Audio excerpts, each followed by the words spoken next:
నమస్తే. Welcome to RTV. ఈరోజు మనం ఇంటర్వ్యూ చేయబోతున్న గెస్ట్ ఎవరో తెలుసా? ప్రముఖ సీనియర్ రచయిత, డైరెక్టర్, ప్రొడ్యూసర్ అండ్ ఇంకా యాక్టర్‌గా కూడా 500కు పైగా ఎన్నో సినిమాల్లో తనకంటూ ఒక ప్రత్యేక గుర్తింపు తెచ్చుకున్నటువంటి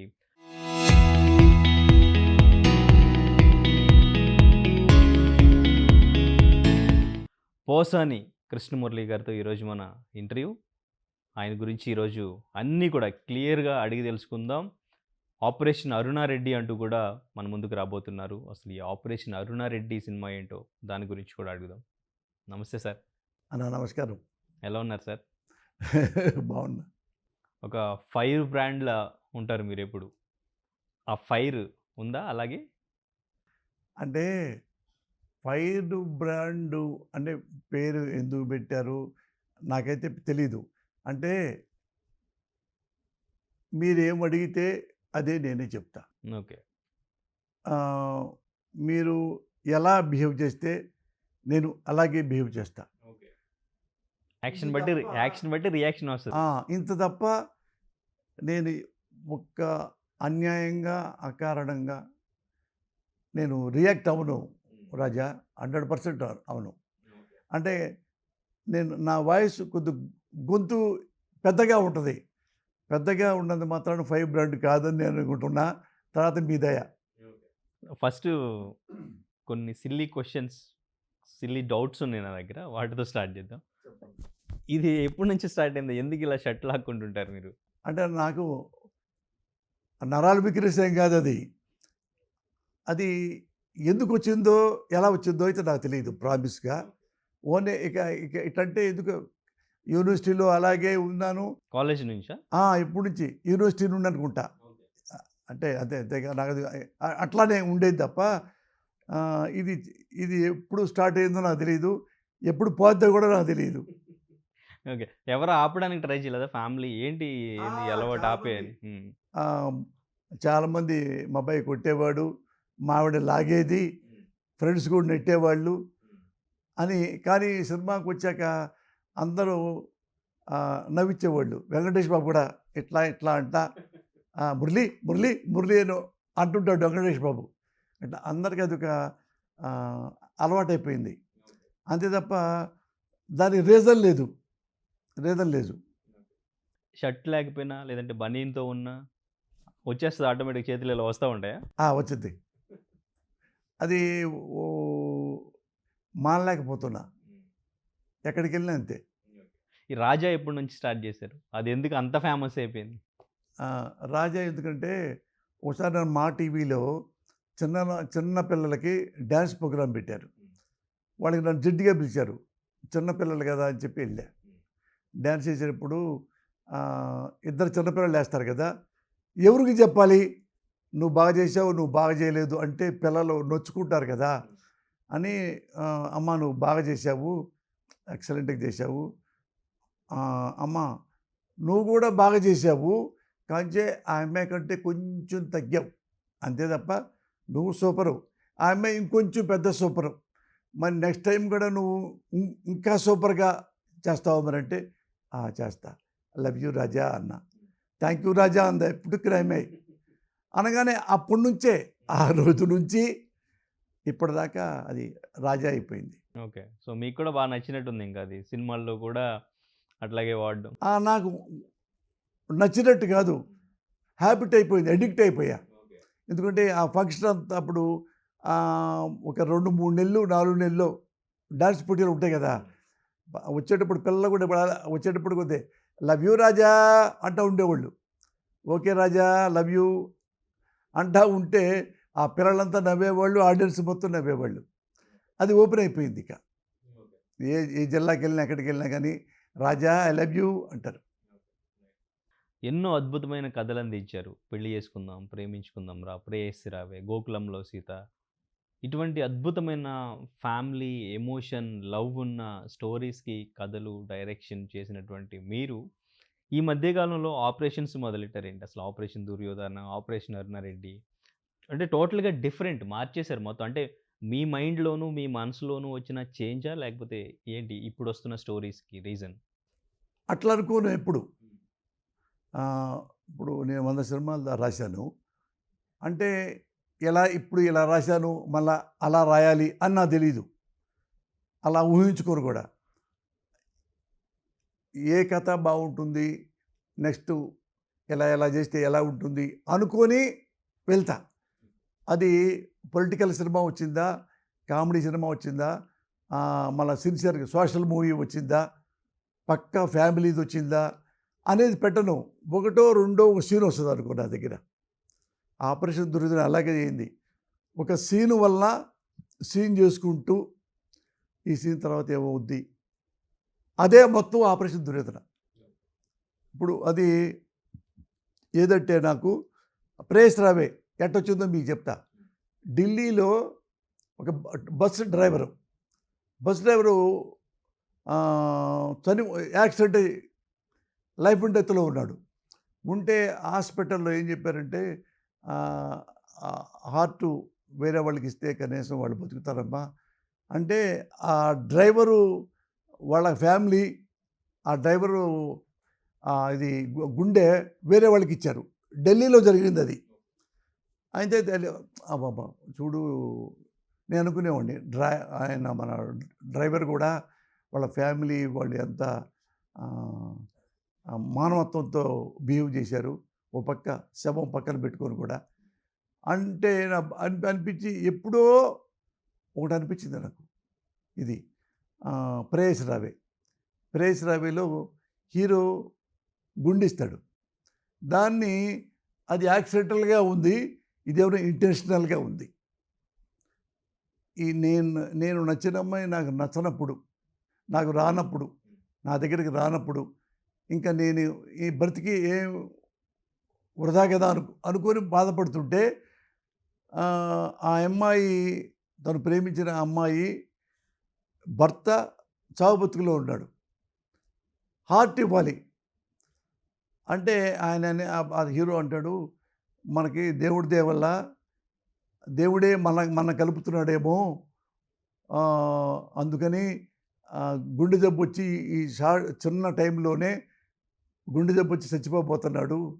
చచ్చిపోవటం నాకు బాధగా ఉంది. కానీ చచ్చిపోయిన తర్వాత 1 నెల, 2 నెలల, 3 నెలల మళ్ళీ మనిద్దరం కలుద్దాము అంటే లాగి చెంపదెబ్బ కొట్టి ఏడ్చింది. ఒరేయ్, నా భర్త అలా చచ్చిపోతే నువ్వు ఇంకా నా లవ్వు అని వెంటపడుతున్నావు. వెళ్ళాలని ఒకటే గుర్తుపెట్టుకో. నువ్వు ఎన్నిసార్లు తిరిగినా, నేను నా భర్త చనిపోతుంటే ఆయన గుండెల మీద తలవాల్చుకొని నేను కూడా చచ్చిపోతాను తప్ప నిన్ను లవ్ చేయను. నువ్వు ఫస్ట్‌లో అనుకునేవాడిని, మంచి ప్రేమికుడు అనుకునేవాడిని, కానీ నువ్వు శాడిస్టువురా అని కొట్టి శ్రీకాంత్‌ను వెళ్ళిపోద్ది. అంటే ఇది క్లైమాక్స్ కొంచెం చేంజ్ చేయాలని చెప్పి ముందంటే వెంకటేష్ గారితో చేయాలి అనుకున్నప్పుడు, ఈ క్లైమాక్స్ కొంచెం రామానాయుడు గారికో సంథింగ్ సురేష్ బాబు గారికో నచ్చగా శ్రీకాంత్ గారితో చేయించారు అంటున్నారు. అట్లా కాదు. అట్లా వెంకటేష్ గారు అనుకున్నారు, బట్ క్లైమాక్స్ చేంజ్ చేస్తే బాగుంటుంది అన్నారు. ఏమైందంటే రామానాయుడు గారు ఏమన్నారంటే, ఇదే కథ వెంకటేష్ బాబు చేస్తే ప్రేమనగర్ లాగా ఆ సెట్ వేస్తా. ఎట్టి ఇప్పుడు వెంకటేషు, సౌందర్య లవరు రాజేంద్ర ప్రసాదు, అప్పుడు ఫణి ఆయన కాదు, పృథ్వీ కాదు, అవన్నీ పెద్ద పెద్ద ఆర్టిస్టులు పెట్టి మరో ప్రేమనగర్ లాగా అది చేద్దామని ఉండింది. ఉంటే వెంకటేష్ బాబు నన్ను అడగల. అంటే మురళి ఒక వినడని అనుకున్నాడు అని ఆ డైరెక్టర్ని పిలిచి, మహేష్ నువ్వు కొద్దిగా మురళికి చెప్పు అంటే, చచ్చిపోతే బాగోదు కదా లవ్ సినిమా, అందుకని బతికి అందులో ఉంది కదా ఒక అమ్మాయి సంఘవి దుబాయ్లో వెళ్తుంది కదా, నేను కూడా వీళ్ళిద్దరూ బ్లెస్సింగ్ చేసి నేను సంఘవి మళ్ళీ దుబాయ్ వెళ్ళిపోతాం టాటా చెప్పి, అది బాగుంటుంది, శుభం ఉంటుంది, శుభంగా ఉండేలాగా హ్యాపీ ఎండింగ్ వచ్చింది, అదొక్కటి చేంజ్ చేయమనవా, చేసేస్తాను, మిగతా బ్రహ్మాండంగా ఉంది అన్నాడు. నా దగ్గరికి వస్తే రామానాయుడు గారు అడిగారు, ఇందులో ఏమి చేయనండి. ఓకే, చెప్పేసారు చేంజ్ చేయను. ఏమీ చేయను, నేను చేయను, కావాలంటే వెంకటేష్ బాబుకి ఇంకో సినిమా చేస్తా, నాకు ఒక కన్విక్షన్ ఉంది. ఆ కన్విక్షన్‌తోని చేస్తా. అంటే ఈ హీరోకి ఇలా నచ్చి, ఇంకో హీరోకి అలా నచ్చి ఎటెటో పోద్ది కథ. ఫిజిల్ అయిపోతుంది. ఫిజిల్ అయిపోతే ఏముంది ఇంకా? ఈ డ్రామా ఏంటంటే అదే. అంటే ప్రేమకున్న విలువ అది ఎంత గొప్పది. ప్రేమ అంటే సిన్సియర్ లవ్ అంటే ఎంత గొప్పదో చెప్పటానికి ఈ సినిమా తప్ప, ఏదో మళ్ళీ ఇక్కడ లవ్ చేసి మళ్ళీ వెళ్ళిపోయి ఇంకొక అమ్మాయిని లవ్ చేసుకొని దుబాయ్ వెళ్తే there is the matter. Normal love story. అది 1 వీక్ ఆడిద్దో, 2 వీక్స్ ఆడిద్దో, యావరేజో అనిపించింది నాకు మైండ్కి. అందుకని నేను మనసా వాచా ఈ క్లైమాక్స్ రాశానంటే అస్సలు ఎవడొచ్చినా సరే నీకు ₹1,00,00,000 ఇస్తారా సార్, నేను మార్చను. అది చెప్పా. ఇది నేను చేయనండి, అది వేరే కావాలంటే చేస్తానన్న. వద్దులేవా ఇవాళ మనకొద్దు పో, నువ్వు ఎవరో ఒకళ్ళు ఏదో చెయ్యి. ఇంకొక చిన్న ఆర్టిస్టు వాళ్ళ బంధువులు సుమంత్ అనుకుంటా. సుమంత్ అంటే ఆ లాస్ట్ క్లైమాక్స్ చనిపోవటం అతనికి కూడా నచ్చకపోతే అంటే నేనే వాళ్ళు చెప్పారు రామారెడ్డి గారు పిలిస్తే, నీ ఇష్టం ఎవరిని పెడతావో పెట్టుకో, శ్రీకాంత్ ఉన్నాడు ఇంకోడు అంటే శ్రీకాంత్ దగ్గరికి వెళ్తాను. శ్రీకాంత్ నేనే వెళ్ళి శ్రీకాంత్తో అడిగా, ఇంకా నాకు కథ చెప్పేది ఉంది రాజా, రామానాయుడు గారు నువ్వు ఇంకా నీ కథ అక్కర్లా, చెప్తే ఓ సరదా చెప్పు, ఓ 10 నిమిషాలు పావుకోండి చెప్పా. బ్రహ్మాండంగా ఉంది చేస్తున్నాం అన్నాడు. ఎక్సలెంట్గా చేశాడు శ్రీకాంత్ ఏంటంటే ఒక మైనపు ముద్దులు అంటాడు. మనం ఏం చెప్తే కరిగిపోతుంటాడు తప్ప అంతే గట్టిగా ఉండడు. ఇట్లా ఇలా చేయి అంటే ఇలాగే చేస్తాడు, ఇలా ఏడు అంటే అలా ఏడుస్తాడు సిన్సియర్గా. అతను చెప్పాలి, చెప్తే మాత్రం ఎక్సలెంట్గా చేస్తాడు. చూడు ప్రేస్ రావే అంత గొప్పగా చేశాడు, సేమ్ ఆపరేషన్ దుర్యోధన అంత గొప్పగా చేశాడు. అంత మంచోడు అంత మంచి ఆర్టిస్ట్ కూడా. బట్ ఆయనకి మంచి కథలు రాలా, వచ్చుంటే ఇంకా పెద్ద హీరో అయ్యేవాడు. అది అట్లా రామానాయుడు ఒప్పుకున్నాడు, నన్నే నమ్ముతాడు. వద్దులే అయితే వెంకటేష్ బాబుకి బతికి ఆడికి వెళ్ళి పోసానికి నచ్చలేదు, వద్దు వేరే చెయ్యి. శ్రీకాంత్ ఓకే శ్రీకాంత్ పెట్టేసి. అది 100 days సూపర్ హిట్ అయింది. ఏడ్చుకుంటూ వచ్చారు బయటికి. అలాగే వీరు మన కె. విశ్వనాథ్ గారు కూడా ఏం ఏడిపించారండి కృష్ణమురళి అన్నాడు. ఏం ఏడిపించారు నన్ను, లాస్ట్ ఇల్లు అవి చేంజ్ చేయమంటాడు కొంతమంది. వేరే డైరెక్టర్స్ ఉంటారు నాయుడు గారి దగ్గర, అయ్యో ఇది మరీ డల్ అయిపోయిందండి, లాస్ట్ 15 నిమిషాలు డల్ అయిపోద్ది, అన్నీ బోర్గా ఉంటుంది, ఇది వచ్చి చంపాడు గింపాడు, చచ్చిపోయి దీన్ని తీసుకెళ్ళి ఆడబెట్టి గుండె అన్నారు. అంటే తెలుసు నాయుడు గారికి, పోసాని గారిని కన్విన్స్ చేసుకో, పోసాన్ని ఎండవు అన్నాడు. కానీ మీకు రైటర్గా లైఫ్ ఇచ్చింది అంటే పరుచూరి గోపాలకృష్ణ గారే అంటారా? అంటే లైఫ్ అని కాదు, నాకేం తెలుసు మద్రాసు నాకు ఏమీ తెలియదు, ఎందుకు వచ్చారో కూడా నాకే తెలియదు. నాన్నగారు అప్పులు తీర్చడానికి వెళ్ళారా ఆత్మహత్య? అది కూడా లేదు. అంటే నేనే వాట్ ఐ యామ్, నేను ఎక్కడ ఉండాలి, నేనేం చేయాలి, ఎంఏ చదువుకున్నా, బీకామ్ చేశాను, ఏం చేయాలి ఇప్పుడు నేను కాదు, ఇంకేదేదో చేయాలి, వద్దు ఇక్కడ పద్దాకి ఉండి మన డాన్లాగా పెద్ద మన బిల్డప్ ఇచ్చుకుంటూ పల్లెటూరులో ఉంటారు కదా కోరకుండా టైంపాసు నిరుద్యోగుల్లాగా అట్లా ఉండి ఇట్లా నాకు ఉంటూ ఇష్టం లేక ఏదో నేను చేయాలి, ఇక్కడ నుంచి బొంబాయి వెళ్ళి దుబాయ్ వెళ్ళాలి, దుబాయ్లో ఏదైనా చేయాలి, బాగా డబ్బు సంపాదించాలి, ఏదేదో ఉండేది. అది అక్కడ నుంచి గుంటూరులో బస్సు ఎక్కా, ఎర్ర బస్సు వెళ్తే తిరుపతి వెళ్దామని ముందు. తిరుపతి వెళ్ళేలోపు అక్కడ నాయుడుపేట ఆపారు, తెల్లారగట్ట ఆపి టీ తాగడానికి. నేను కూడా టీ తాగుతుంటే పక్కన ఇంకో బస్సు ఉంది, ఏదో సిటీ బస్సు లాగా ఉంది, బొమ్మలుగా ఏదో డ్రాయింగ్ లాగా వేసినట్టు ఉంది. దాని మీద ఉంటే ఇది ఎక్కడికి వెళ్ళొద్ది ఈ బస్సు అంటే మద్రాసు అన్నాడు. ఆడ టీ ఇచ్చేవాడు. మద్రాసు అనగానే ఎంబటి ఆలోచన వచ్చింది, ఇప్పుడు తిరుపతి వెళ్ళి ఎప్పుడు గుడ్డు గుడ్డుచుకోవటం, ఇప్పుడు మద్రాసు వెళ్దాం అని జేబులో ఉండే 1500 వెళ్ళి 5 రూపాయలు బస్సు మద్రాస్కి. ఆడ నుంచి మద్రాసు దిగా. అది అంతకంటే ఏమేం లేదు నాకు. ఒక ఏం ఉండి పరుచూరి గారి దగ్గర ఉండాలి. మీరు రైటరు, మీరు రాయగలరు, సినిమాల్లో చేయాలి అనే ఇంట్రెస్ట్ కూడా లేదా మీకు? అస్సలు లేదు నాన్న. ప్రామిస్లీ ఐఎమ్ టెల్లింగ్ యూ.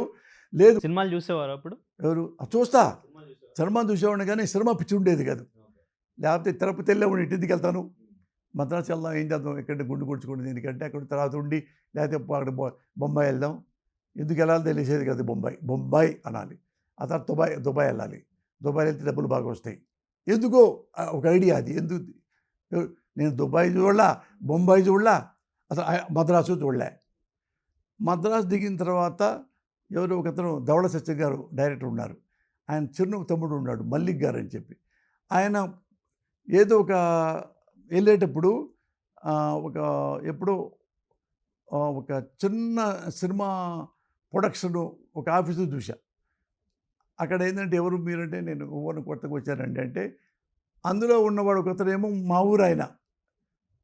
ఏం జింబో, నన్ను జింబో అంటాడు, పేరు నిక్నేమ్ నాది ఇప్పటికీ. అయితే ఎందుకంటే ఊరికే తిరుపతి వచ్చి చూడటానికి వచ్చారని అబద్ధం చెప్పాను. వస్తే ఓకే తర్వాత ఈయన ధవళ సత్యం గారి తమ్ముడు అని పరిచయం చేశారు. అతను నాకు ఆయనకు నచ్చాడు. నేను మురళి టీ తాగుతారండి అన్నాడు. అతను కూడా బాగా చదువుకున్నాడు, ఎంఏ చేశాడు. వెళ్తుంటే మురళి గారు ఏం చేసేవారంటే, ఎంఏ లిటరేచర్ చేశాను సార్ అన్న. ఎందుకు వచ్చారు ఇక్కడికి అన్నాడు. ఎందుకు లేదు, ఊరికి ఎలా వచ్చారు సార్ అన్న. నీకేమన్నా ఇంట్రెస్ట్, ఏమన్నా వేషాలు వేయాలని అట్టని వద్దా? లేవు సార్, నాకు అసలు నాకు తెలియదు సార్ అన్న. అండ్ యాక్టింగ్ చేస్తాను నేను, స్కూల్లో యూనివర్సిటీలో బెస్ట్ ఆర్టిస్ట్గా వచ్చాను. లేదండి, ఊరికే వచ్చారు సార్. అంటే నీకు రైటింగ్ ఎంఏ తెలుగు కదా అంటే, ఎక్కడో వచ్చి అది రైటింగ్ ట్రై చేసుకో కావాలంటే అని అక్కడి నుంచి నడుచుకుంటూ ఒక 5 నిమిషాలు పాండ్య బజార్ తీసుకెళ్ళాడు.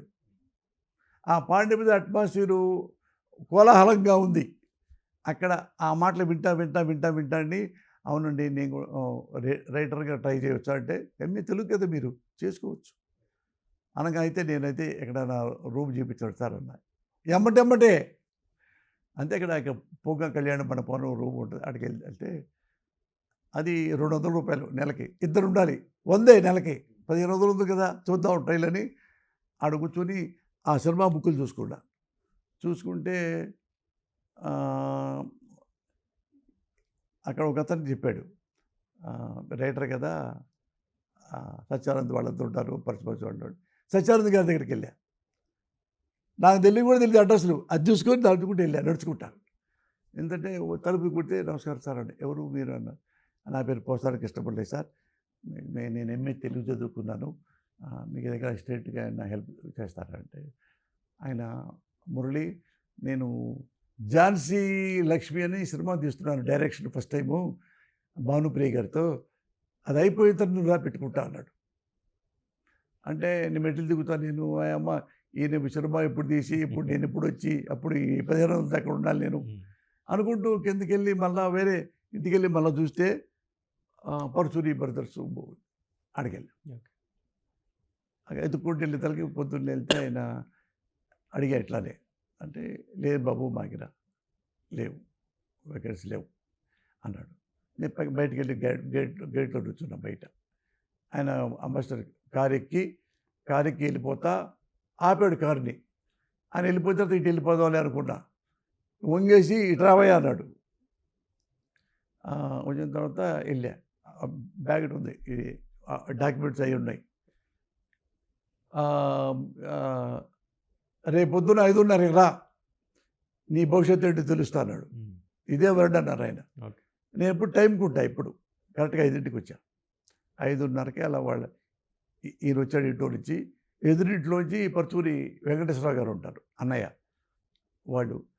అరే పెద్దోడా, ఇదిగో ఈ అబ్బాయి ఎంఏ చదువుకుందంటే, నన్ను చూసి, ఏమయ్యా ఇచ్చా నీకు, బాగున్నావు, ఎంఏ చదువుకున్నావు, సో ఏ లెక్చర్లో చేసుకోవచ్చు కదా, మళ్ళీ సినిమా పిచ్చి పెట్టిందా నీకు, వేషాలు పిచ్చి ఉందా నీకు, ఏవయ్యా మా వాడు ఇంత అంటాడులే నువ్వు రా కాయెక్కు అన్నాడు. ఓకే. కారు ఎక్కువ అనగానే నాకు ఆశ వచ్చింది, భయం వచ్చింది. ఆయన తిడుతున్నాడు పెద్ద నేను నువ్వు అంటాడేమో అని. ఎక్కువ అన్నాడు. ఆ పక్క వెంకటేశ్వరరావు గారు, ఈ పక్క గోపాలకృష్ణ గారు, ఇద్దరి మధ్యలో నేను ఉన్నా. అప్పుడు నేను 100% నమ్మేశా. వీళ్ళిద్దరి మధ్యలో నన్ను కూర్చోబెట్టుకున్నారంటే నన్ను అసిస్టెంట్గా పెట్టుకుంటారు. మనకు ముందు అసలు ఫుడ్ జరిగిపోయింది తినడానికి ఊరు ఉండడానికి. పేరు తెలియని ఒక వ్యక్తిని అంతే, చూడగానే ఎవరు తెలుసు ఆయనకి? నా డాక్యుమెంట్లు కూడా చూడాల. ఇదిగో ఎంఏ తెలుగు లిటరేచర్ది అవన్నీ తెలీదు ఓకే. అని. నా ముఖం చూశాడు అంతే. నా ముఖం చూసి నా ఇందులో డాక్యుమెంట్స్ ఉన్నాయి అనుకొని చెప్తే విని అట్లా ఓ పెద్ద 5 స్టార్ హోటల్ వెళ్ళారు, అడయారని. అక్కడ ఆయన భోగుల ప్రసాద్ గారని వాళ్ళ దగ్గర వాళ్ళ కథకి వాళ్ళు రాస్తున్నారు అక్కడ ఆ రూమ్లో, హోటల్లో. ఆడ మేనేజర్ దగ్గర అందరూ వచ్చారు. నేను అందరూ టిఫిన్కి అందరితో పాటు నాకు పెట్టారు. పెట్టిన తర్వాత పరుచూరు వాళ్ళు ఇద్దరు ఉన్నారు. ఒక అసిస్టెంట్ ఉంటాడు, కూడా ఉంటాడు. నన్ను కూర్చోడా, ఏమయ్యా చెప్పు, ఎందుకు వచ్చావు నువ్వు మద్రాసు? ఏమన్నా హీరో అవుదామని వచ్చావా, రైటర్ అవుదామని వచ్చావా? ఏమవుదామని రాలేదు సార్ అన్న. మరి ఎందుకు వచ్చావని? నా పర్సనల్. ఏంటి ఆ పర్సనల్ అన్నాడు. అంటే చెప్పమంటే చెప్తాను సార్ అన్న. వద్దు, చెప్పొద్దు, నీకు ఇంట్రెస్ట్ లేనప్పుడు చెప్పకూడదు. లేదు సార్ నేను చెప్పండి వద్దు అని నన్ను కామ్గా ఉండి ఆ మేనేజర్ని పిలిచి, ఏమయ్యా ఇదిగో పోసానికి ఇష్టపడే కుర్రోడు మా అసిస్టెంటు నాకు మా అన్నయ్యకి మా శిష్యుల్లో అడగడు, అందుకని పాండి బజారు తీసుకెళ్ళి వాడికి 3 చొక్కాలు 3 ప్యాంట్లు కొనిపెట్టాం సార్. ఉన్నాయి సార్. ఉండేవయ్యా, ఉంటే ఉండనే, కొత్త బట్టలు కదా, పో నువ్వు కూడా పాండి బజార్ వెళ్ళి చూడు. పాండి బజార్ అంటే తెలుసా నీకు? తెలియదు సార్. చూడు, నువ్వు చూడు, సరదాగా చూసి బట్టలు తీసుకొని రా. వెళ్ళిపోయిన తర్వాత షాపులో రైమాండ్ సెకండ్లో అయితే అతను మణి మేనేజరు అంటే ఏం కావాలి ఎందుకంటే, వద్దు సార్ నాకు ఉన్నాయి అంటే, బాబు ఆయన తిడతాడు గోపాలకృష్ణ గారు, నీకు తెలియదయ్యా, అందుకని నువ్వు కంపల్సరీ తీసుకున్నా. అక్కడి నుంచి ప్రయాణం మొదలైంది అక్కడ నుంచి. సో పరుచూరి గారితోనే మీ రైటర్గా కెరీర్ అనేది స్టార్ట్ చేశారు. 100% పరుచూరి బ్రదర్స్ వల్ల, ఇంకా చెప్పాలంటే పరుచూరి గోపాలకృష్ణ గారి వల్ల నేను అక్కడ సెట్ అయ్యా, అది గ్యారంటీ. అయితే ఎన్నో కథలు, ఎన్నో అద్భుతమైన కథలన్నీ ఇప్పుడు గోకులంలో సీత, రవణ, అవును, శ్రీహరి గారు కూడా ఆల్మోస్ట్ కథలన్నీ మీరే రాసినట్టు. మొత్తం మీరు అంటే అప్పట్లో ఎలా ఉండేది రైటింగ్ అంటే, మీరు కూర్చుని సపరేట్ అయ్యి తర్వాత ఇవన్నీ రాసుకోవడానికి ఎప్పటి నుంచి స్టార్ట్ చేశారు అలాగా? సో ఇన్స్పైర్ అవుతూ ఉండేవాళ్ళ డైలీ సమాజంలో జరుగుతున్నవి చూస్తూ? అనేంద్ర ఏమైందంటే పరుచూరి బ్రదర్స్ వాళ్ళ దగ్గర ఉన్నప్పుడు నాకు ఏ ఎయిమ్స్, ఏ ఆశలు ఆశయాలు ఏమీ లేవు. నాకు ఏంటంటే ఒక 1000 రూపాయలు 700 రూపాయలు నాకు ఇస్తే, పాకెట్ మనీ ఇస్తే, అక్కడ వాకడం ఏమైందంటే నాకు మెడ్రాస్ యూనివర్సిటీలో ఎంఫిల్ సీట్ వస్తే, దాని తర్వాత చదివి డాక్టరేట్ చేసి తర్వాత డిలీట్ చేసి అసిస్టెంట్ ప్రొఫెసర్ అవ్వాలి అనేది కూడా మైండ్లో పెట్టుకున్నా. అనగానే నేను యూనివర్సిటీ అప్లై చేస్తే ఎంఫిల్ వచ్చింది సీటు, మార్కులు అవి చూసి వస్తే ఇలా చెప్పా, సార్ రోజుకి 1 గంట గైడ్తో, ఇప్పుడు మా క్లాస్ ఉంటుంది కదా, గైడు నాకు ఉంటుంది అనమాట. అది 1 అవర్ 1.5 అవర్ ఉంది. యూనివర్సిటీలో వచ్చి ఎంఫిల్ సీట్ వచ్చిందా అన్నాడు. ఎప్పుడు చేసి? అది అప్లై చేశారు సార్, అందుకే వచ్చింది ఇది అని చూపించాను. ఆ చిట్టి అని చూపిస్తే, అవునా, వెరీ గుడ్ అయ్యా, అంటే ఎప్పుడు ఏంది మరి అంటే, 1 గంట చాలు సార్ అన్న. ఇప్పుడు మేము 1 గంటకి ఇంటికి వెళ్ళిపోతాం కదా, మళ్ళీ పడుకొని వచ్చేస్తాం 3-4 గంటకి. ఆలోపు వస్తావా? ఆలోపు వస్తా, 1 గంటే సార్, రావటం 1 అరగంట, వచ్చే 1 గంట సార్, 2.5 గంటలు అట్టా ఉంటాను సార్ అంటే, వాళ్ళు వచ్చేలోపు ఆ పనులతో చేసుకునేవాడిని, అన్ని పనులు చేసేవాడిని. అకౌంట్స్ పనులు చేసేవాడిని, బ్యాంకు పనులు చేసేవాడిని, ఇన్కమ్ ట్యాక్స్ వేరే వాళ్ళతో కలిసి చేసేవాడిని, పర్చూర్ బజార్ దగ్గర నవలంటూ రాసేవాడిని. ఈ ఏ కథలో ఏమి డైలాగ్స్ అవన్నీ ఫెయిర్ చేస్తూ ఉండేవాడిని. ఫెయిర్గా. అప్పుడు బిగినింగ్లో మనకేం తెలియదు కదా అది. అది తర్వాత ఇక్కడ అలవాటైపోయింది. ఎంఫిల్ ఎంఫిల్ ఫస్ట్ క్లాస్లో పాస్ అయ్యా. పాస్ అయితే వాళ్ళకి చూపించా. అంటే ఏమయ్యా ఫస్ట్ క్లాస్లో పాస్ అయ్యా, వెరీ గుడ్ ఏది ఒకసారి కూడా నువ్వు ఎగ్గొట్టకుండా నా దగ్గర, అంటే వెరీ గుడ్. అంటే నెక్స్ట్ డాక్టరేట్ అప్లై చేసుకోమంటారా సార్ అంటే చేసుకోవాలండి. మరి డాక్టరేట్ సీట్ వచ్చింది. అక్కడ నుంచి డిస్టర్బెన్స్ స్టార్ట్ అయింది. అంటే 10 మంది ఉంటారు పర్చూడల దగ్గర, నేను 11వ వాడిని. 11 అంటే నేను బాయ్ లెక్క. వాళ్ళకి అటు ఇటు వాళ్ళ 10 మంది వాళ్ళు వాళ్ళకి కథలు ఇన్స్పిరేషను, సీన్స్ ఇన్స్పిరేషను, ఆ డిస్కషను ఉండేది. నేను కూడా నుంచి ఉండేవాడిని. వచ్చినప్పుడు వాళ్ళకి ఏం చేయాలో సపర్యాలు నేను చేసుకుంటూ ఉండేవాడిని పర్చూర్ బ్రదర్స్కి. అంటే నన్ను అవకాశం ఇచ్చారు నాకు. నన్ను ఇక్కడ ఉండనిచ్చారు మద్రాసులో. అందుకని ఎప్పుడు నాకు సంతోషంగానే చేసేది. ఆయన ఎప్పుడన్నా కాళ్ళు నొక్కమన్నా, చేతులు నొక్కమన్నా, తల నొక్కమన్నా, మసాజ్ చేయమన్నా, అది నా తండ్రికి చేసేవాడు. నా తండ్రికి చేస్తాను. నా తండ్రి కూడా నన్ను ఎంత ప్రేమించలేదేమో, అనవసరంగా భయపడి చచ్చిపోయి ఆత్మహత్య చేసుకున్నాడు. ఇక్కడ నేనంటూ ఏమీ తెలియకుండా పోసాని అనేవాడు ఎవడు, ఆయన ఏమన్నా సర్టిఫికెట్ ఉంటే ఇవ్వు అట్లాంటి వల్ల ముఖం చూశాడు. గోపాలకృష్ణ గారు ఓకే అన్నాడు, ఆయన ఓకే అన్నాడు. అందుకని వాళ్ళు కొన్ని ఇసుక్కున్నా ఇంకోటైనా కానీ ఏ ఒక్కరోజు కూడా బాధపడిన సందర్భం లేదు. 5 ఏళ్ల పాటు. 5 ఏళ్లలో ఎలా మెరుగయ్యానంటే, పరుచూరి గోపాలకృష్ణ గారు, పరుచూరి వెంకటేశ్వర గారు కలిపి ఎంత రాస్తారో అంత ఒక్కడిని రాసేంత కెపాసిటీ దేవుడు నాకు ఇచ్చాడు. పరుచూరాళ్ళు నాకు ఇచ్చారు బ్రదర్స్. అంటే వాళ్ళ ఇవ్వబట్టేగా, ఇది రాయి అంటే నేను రాయబట్టేగా. వాళ్ళు రాయమని నన్ను భుజం తడితేనే కదా అవి మేకులాగా రాసి అది ఏమో చివరికి మంచి బుల్లెట్ లాగా వద్ది ఒక రాయి. అట్ట బుల్లెట్గా నేను తయారైపోయా. ఏదైనా సరే ఐ కెన్ రైట్. నీతులా భూతులా అదే ఇదే కృష్ణ రామాయణమా మహాభారతమా, ఓల్డ్ లిటరేచరా మోడర్న్ లిటరేచరా, ఆధునిక కవిత్వమా ఆధునిక వచన కవిత్వమా, ఏమున్నా కానీ నవల్స్లో కూడా ఎక్కడ పడితే అక్కడ రాసి పారేసాడు. ఎన్ని ఇయర్స్కి వచ్చింది మీకు కాన్ఫిడెన్స్? వాళ్ళ దగ్గర ఎన్ని ఇయర్స్ ఉన్నాక వచ్చింది? ఎంత 5-6 నెలలకే ఫట్. నేను వచ్చిన 2-3 నెలలకే 10 మంది తీసి పారేశారు. నన్ను ఎక్కడే వచ్చారు 10 మంది ఒకేసారి వెళ్ళిపోయాడు. బాబు వద్దు బాబు మాకు అంటే 10 మంది నేను ఎగరెస్ట్ అనమాట. అంటే వీడేంటి మాట్లాడుకుంటూ ఉంటాడు ఏంటి, వీడు పెద్ద బిల్డప్లాగా. అంటే నేను మామూలుగా ఇప్పుడు ఇక్కడ మాట్లాడటం చూశారు తప్ప అప్పుడు ఇంట్రోవర్ట్ అనుకుంటా. నేను ఎప్పుడు మాట్లాడను, ఎవరు వచ్చినా కానీ నవ్వుతా ఉండేవాడిని. అది వాళ్ళు ఏంటంటే నన్ను అది ఇది చేయటం చూసి వాళ్ళు పరచురాళ్ళు నేను చెప్పే ఇట్లా అన్నారు సార్ అంటే ఆ 10 మందిని తీసి పరిస్థితులు నవ్వుకుంటూ వచ్చారు. వాళ్ళిద్దరు అన్నారు, ఏమయ్యా నువ్వు మన వాడివని నేను ఉంచట్లేదు, నువ్వు మంచివాడివని, నువ్వు చాలా నిదానస్తుడివి, మంచివాడివి, ఆనెస్ట్.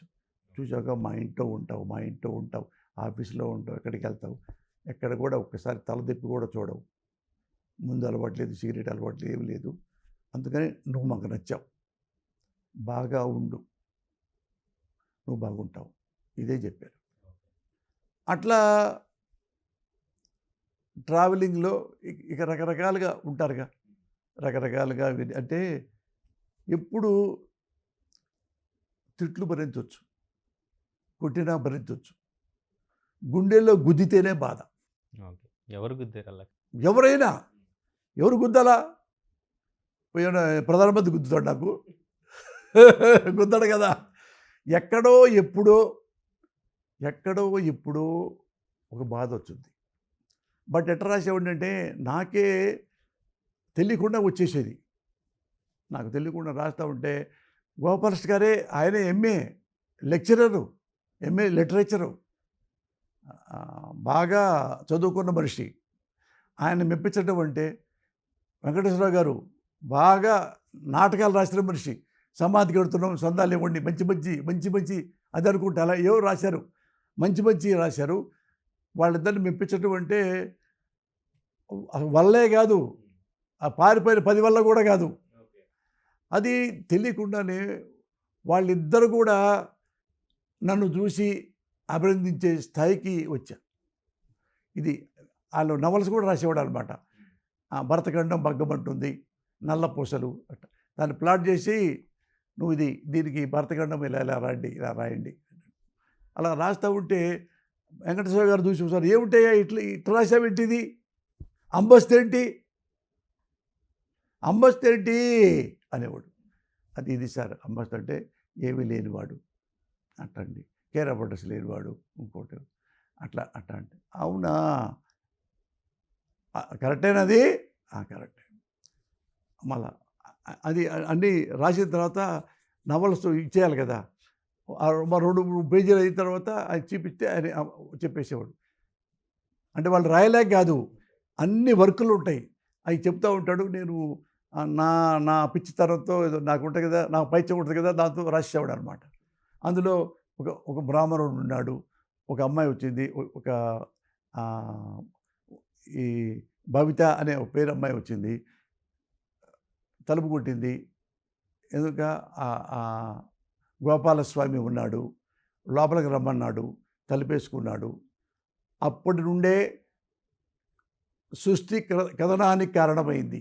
ఈ తలుపు మూయటం సృష్టి కథనానికి కారణమైందని రాశా. ఏంటి సృష్టి కథనానికి కారణం ఏంటంటే లోపలికి వెళ్ళాడు కదా, లోపలికి వెళ్తే వాడు ఆలింగనం చేసుకుంటాడు, ముద్దు పెట్టుకుంటాడు, ఇంటర్ కోర్స్ చేసుకుంటాడు. అప్పుడేమవుద్ది, బిడ్డ పుట్టుద్ది. సృష్టి కథనం అంటే అదే సార్ అన్న. అంటేనా అవునా, బాగుందిలే, బాగుంది బాగుంది బాగుంది బాగుంది బాగుంది అట్లా అభినందించేవాళ్ళు.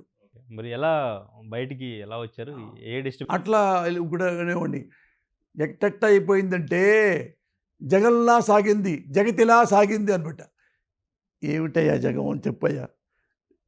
జగం జగతిలా సాగింది. జగంలా అంటే వేగంగా సాగింది సార్, జగతిలా అంటే ప్రపంచం అట్లా వెళ్ళిపోతుంది, అట్లాంటివి.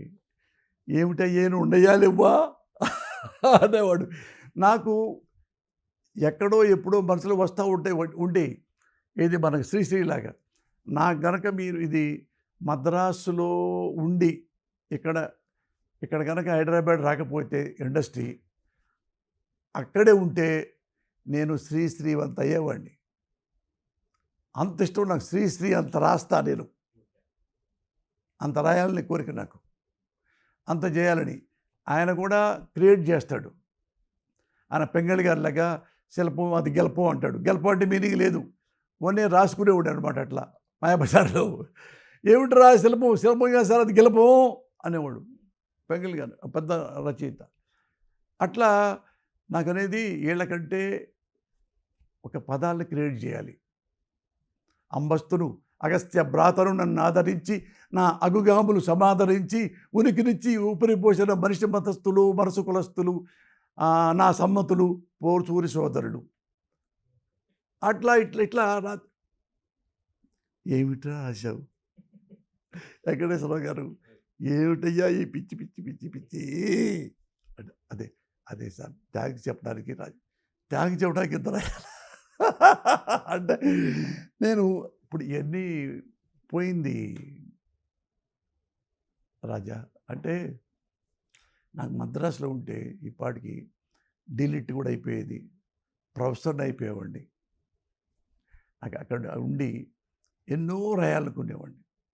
తర్వాత ఓన్గా ఎలా స్టార్ట్ చేశారు, ఎలా బయటకు వచ్చారు? అక్కడ పరుచూరి గారి దగ్గర నుంచి డిస్టర్బెన్స్ ఏదో అయ్యి బయటకు వచ్చా అన్నారు కదా. అంటే ఎక్కడైనా వస్తున్నాను ప్రపంచంలో, ఒక రాజకీయాల్లో అభిప్రాయ భేదాలు ఉంటాయి, వ్యవసాయాల్లో ఉంటాయి, వ్యాపారాల్లో ఉంటాయి, కాపురాల్లో ఉంటాయి, సంసారాల్లో ఉంటాయి, స్నేహాల్లో ఉంటాయి, యూనివర్సిటీలో ఉంటాయి, స్కూల్లో ఉంటాయి, ఎలిమెంటరీ స్కూల్లో కూడా ఉంటాయి పిల్లలతో సహా.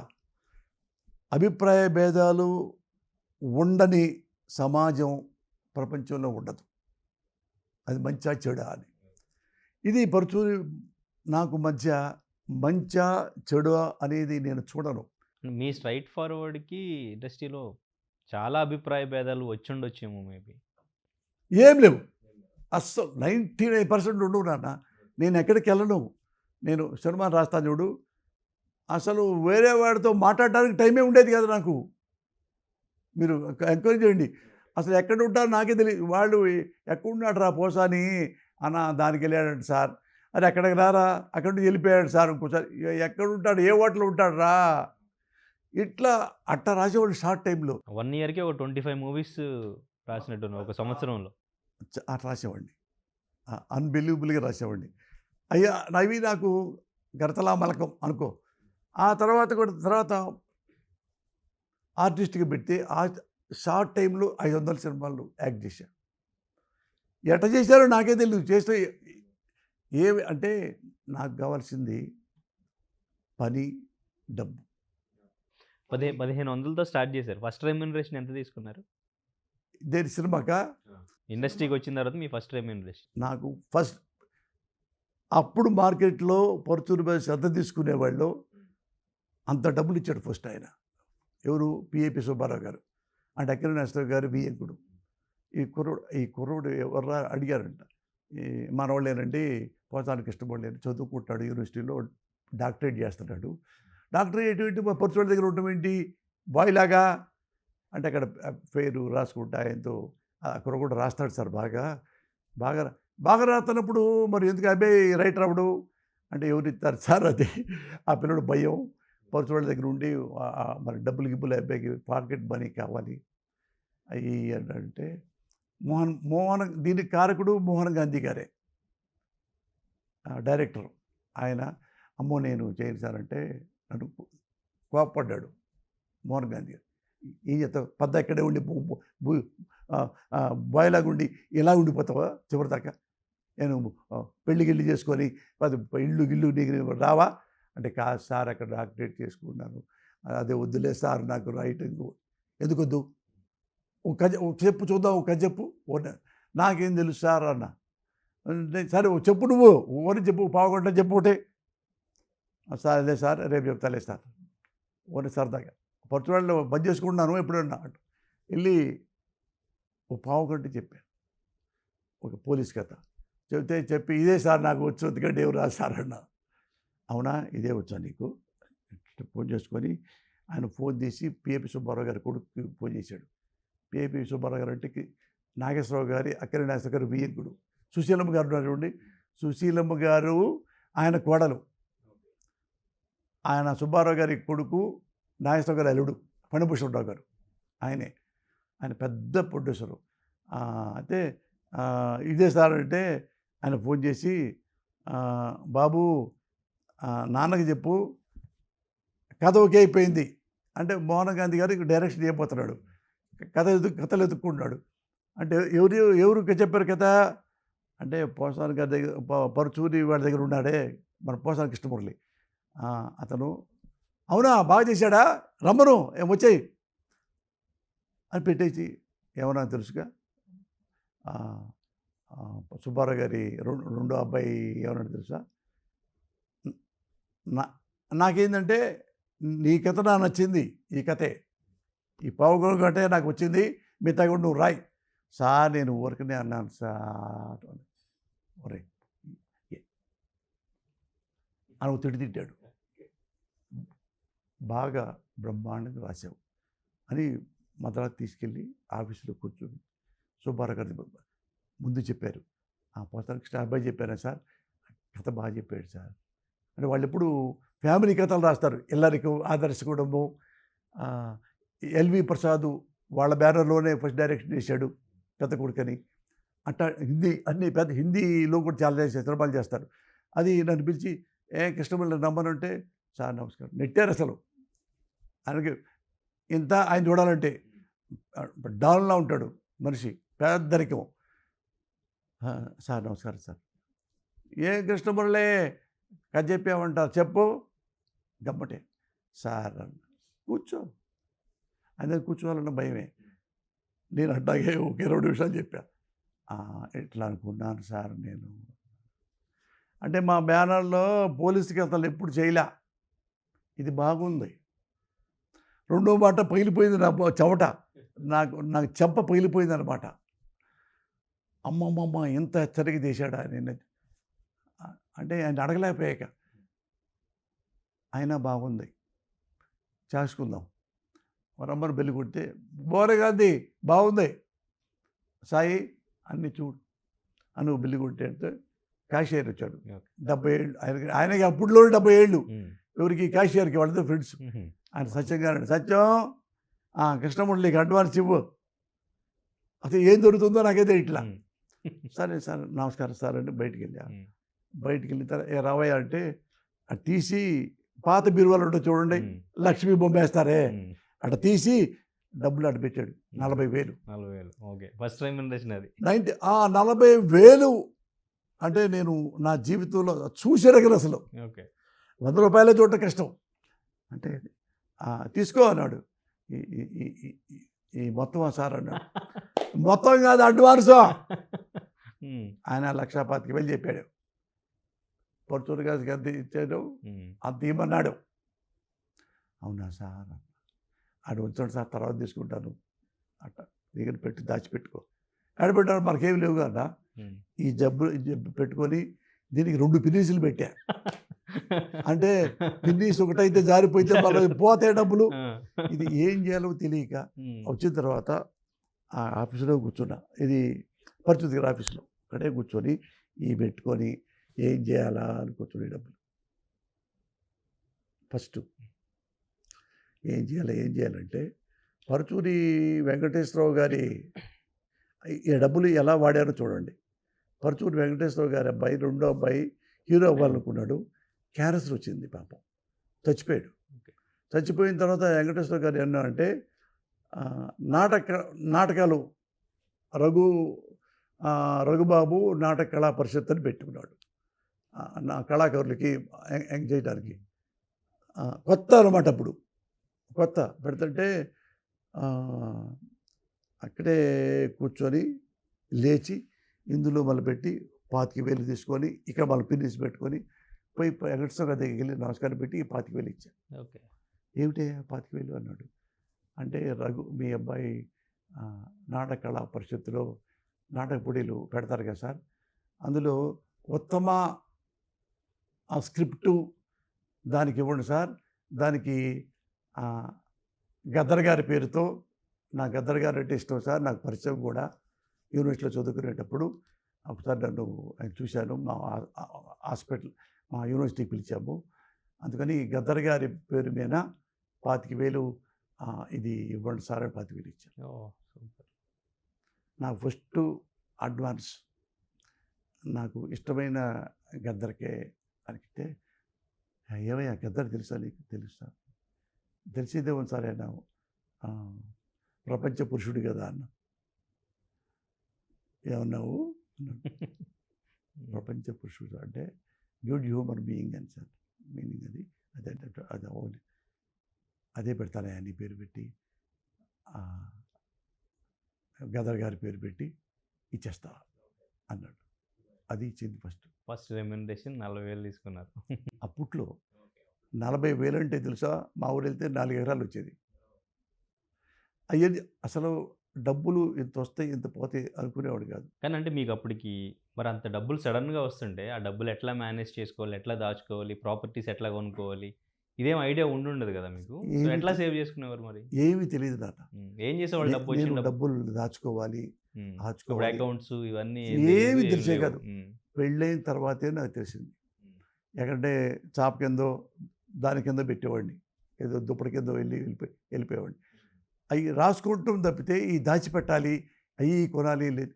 ఎప్పుడు నాకు మ్యారేజ్ అయిన తర్వాత అప్పుడు నాకు తెలిసి వచ్చింది నా భార్య నేనున్నాం కదా, ఇల్లు కొనుక్కోవాలి కదా, అద్దెంట్లో ఉండేటని అట్లా ఎంబటే వచ్చిన షార్ట్ టైంలోనే అపార్ట్మెంట్ కొనేసాం. ఓకే. ఎక్కడ ఇక మెడ్రాసా? ఇక్కడికి షిఫ్ట్ హైదరాబాదే. అయ్యారు. హైదరాబాద్. ఆడ నుంచి వచ్చారుగా, అక్కడ ఉంటే లెక్క వేరే ఉండేది అసలు. అది అక్కడి నుంచి అన్నీ దేవుడు మనకు అన్నీ ఇచ్చాడు. అంటే కొరత లేనంత. ఎంత సంపాదించుంటారు పోసాని కృష్ణమురళి? పోసాని కృష్ణమల్లయ్య 100 కోట్ల పైనే. నాకు నాకు ఇక ఆశలు లేవు. చెప్పాక ఆశయాలు ఇంకా కొరకటాలు ఏం లేవు. అందుకని నేను అందుకని దేనికి ఆశపడ్డాను. ఇప్పుడు కూడా అనుకో, ఇప్పుడు సినిమా చేస్తున్నా, మా ఆవిడకి చెప్పాను, అమ్మాయి నేను ఒక 5-6 సినిమాలు చేస్తా. అంటే చాలా చేశాను. యాక్టింగ్ మొత్తం చేశాను అని పెద్దాళ్ళు అవుతున్నారు కదా. అందుకని నేను సంవత్సరానికి 1-2 చేసుకుంటూ వెళ్తా. హిట్ అయినా ఫ్లాప్ అయినా ఒక 5-6 సినిమాలు చేసుకుంటూ వెళ్తా. పోయిందనుకో, ఒక 7-8 కోట్లు పోయిందనుకో, ఆ తర్వాత ఆపేస్తా. అంటే మా ఆవిడ నవ్వింది. ఆమె చదువుకుంది కదా, మీ డబ్బులే కదా, ఎంజాయ్ చేయండి, నాకెందుకు లెక్క చెప్తారు మీరు అందని నవ్వుతాను. మీలో యాక్టర్‌ని అసలు ఎవరు గుర్తించారు? మీతో యాక్ట్ చేయించాలని ఐడియా ఎవరికొచ్చింది ఫస్ట్? అదా ఆహ్, వినాయక్ తెలుసు, వినయ్ అంటాను నేను. నేను ఎందుకో ఒక సినిమా ఎందుకో తీసుకొచ్చి చిన్న వేషం ఇప్పించారు. అప్పుడు రైటర్గా ఉన్నప్పుడే ఉంటే మరి నేను క్రాక్ ఫెలో అని చెప్పి ఒక సినిమా చేద్దాం అనుకున్నా. మెంటల్ ఇష్టం అనవసరంగా నా ప్రొడ్యూసర్ గారు నాకు చెప్పారు కదా, అది నేను దాని డైరెక్టర్ అనుకున్నా.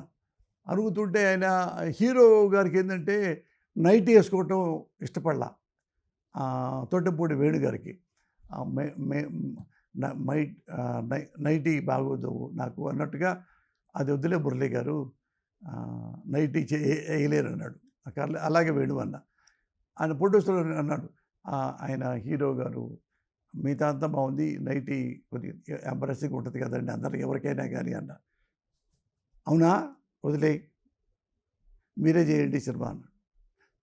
మరి నేనే ఏం చేస్తాను గురువుగారు, మరి నాకేందుకు ఎవడిస్తాడు, ఏది మన బిజినెస్ అవ్వదు కదా మనకే, ఏం పర్ల, మీరు చెప్పేటప్పుడే బ్రహ్మాండం చెప్తున్నారు, అదే యాక్టింగ్ చేయండి. అప్పటికే క్యారెక్టర్లు చేస్తున్నట్టున్నారు కదా మీరు. ఏవి చిన్న ఇవి ఇలా, ఇప్పుడు పవిత్రబంధం, పెళ్లి చేసుకుందాం, శివయ్య అట్లాంటి చిన్న ముక్కలు పెట్టేవాళ్ళు. మీరు చేసి పెట్టండి ఆ బుట్ట, సౌందర్య బావలాగా ఒకసారి రండి, ఇంకోదాన్ని ఎస్ఐ గారు రండి, అట్లా ఇంకో రౌడీ గారా శివయ్యలో, అట్లా పిలిచేవాళ్ళు. అది అట్లా అని మళ్ళా జమినీలో మళ్ళా అది చొక్కల్లో ఎక్కినాడు, అది అదంతా వాళ్ళకి బాగా నచ్చింది. మురళి భలే చేశాడండి అని. నాకేం కోపం వచ్చేది, మొత్తం అంతా నల్లగా రాసిపారు నూకాడు, మొత్తం నల్ల కలర్ వేసిపారు నువ్వు చంపాడు అన్న. అంటే నల్లగా చేయాలని చేసి అది అందరు బాగా నచ్చింది. అట్లా నేను లెక్కేసుకోలే. అప్పుడు కూడా సినిమా చేయాలని లేదు, ప్రామిస్గా ఈ రైటే నాకు ఇష్టం, యాక్టర్‌గా ఇంట్రెస్ట్ లేదు. ఇదే ఇష్టం. అది అయిన తర్వాత లేదు, అది మెంటల్ కృష్ణ అది హిట్ అయిపోయింది. హిట్ అయిన తర్వాత మళ్ళీ రెండోది క్రాక్ ఫెలో అని చెప్పి ఇంకో సినిమా మొదలుపెడుతున్నాం. మొదలుపెట్టి లోపు వినయ్ ఫోన్ చేశాడు, మురళి 2 రోజులు ఒక వేషం ఉంది చేయాలి మురళి అంటే, అమ్మ నేను వెళ్ళిపోతున్నాను వినయ్ అంటాను ఆయన్ని. ఎక్కడికో సోంపేట అక్కడ ఆ ఏరియాలో బారువా శ్రీకాకుళం అవతల. అంటే 2 రోజులు నా కోసం ఇవ్వా నాయక్ అంటే, అవునా అంటే మంచోడు వినాయక్.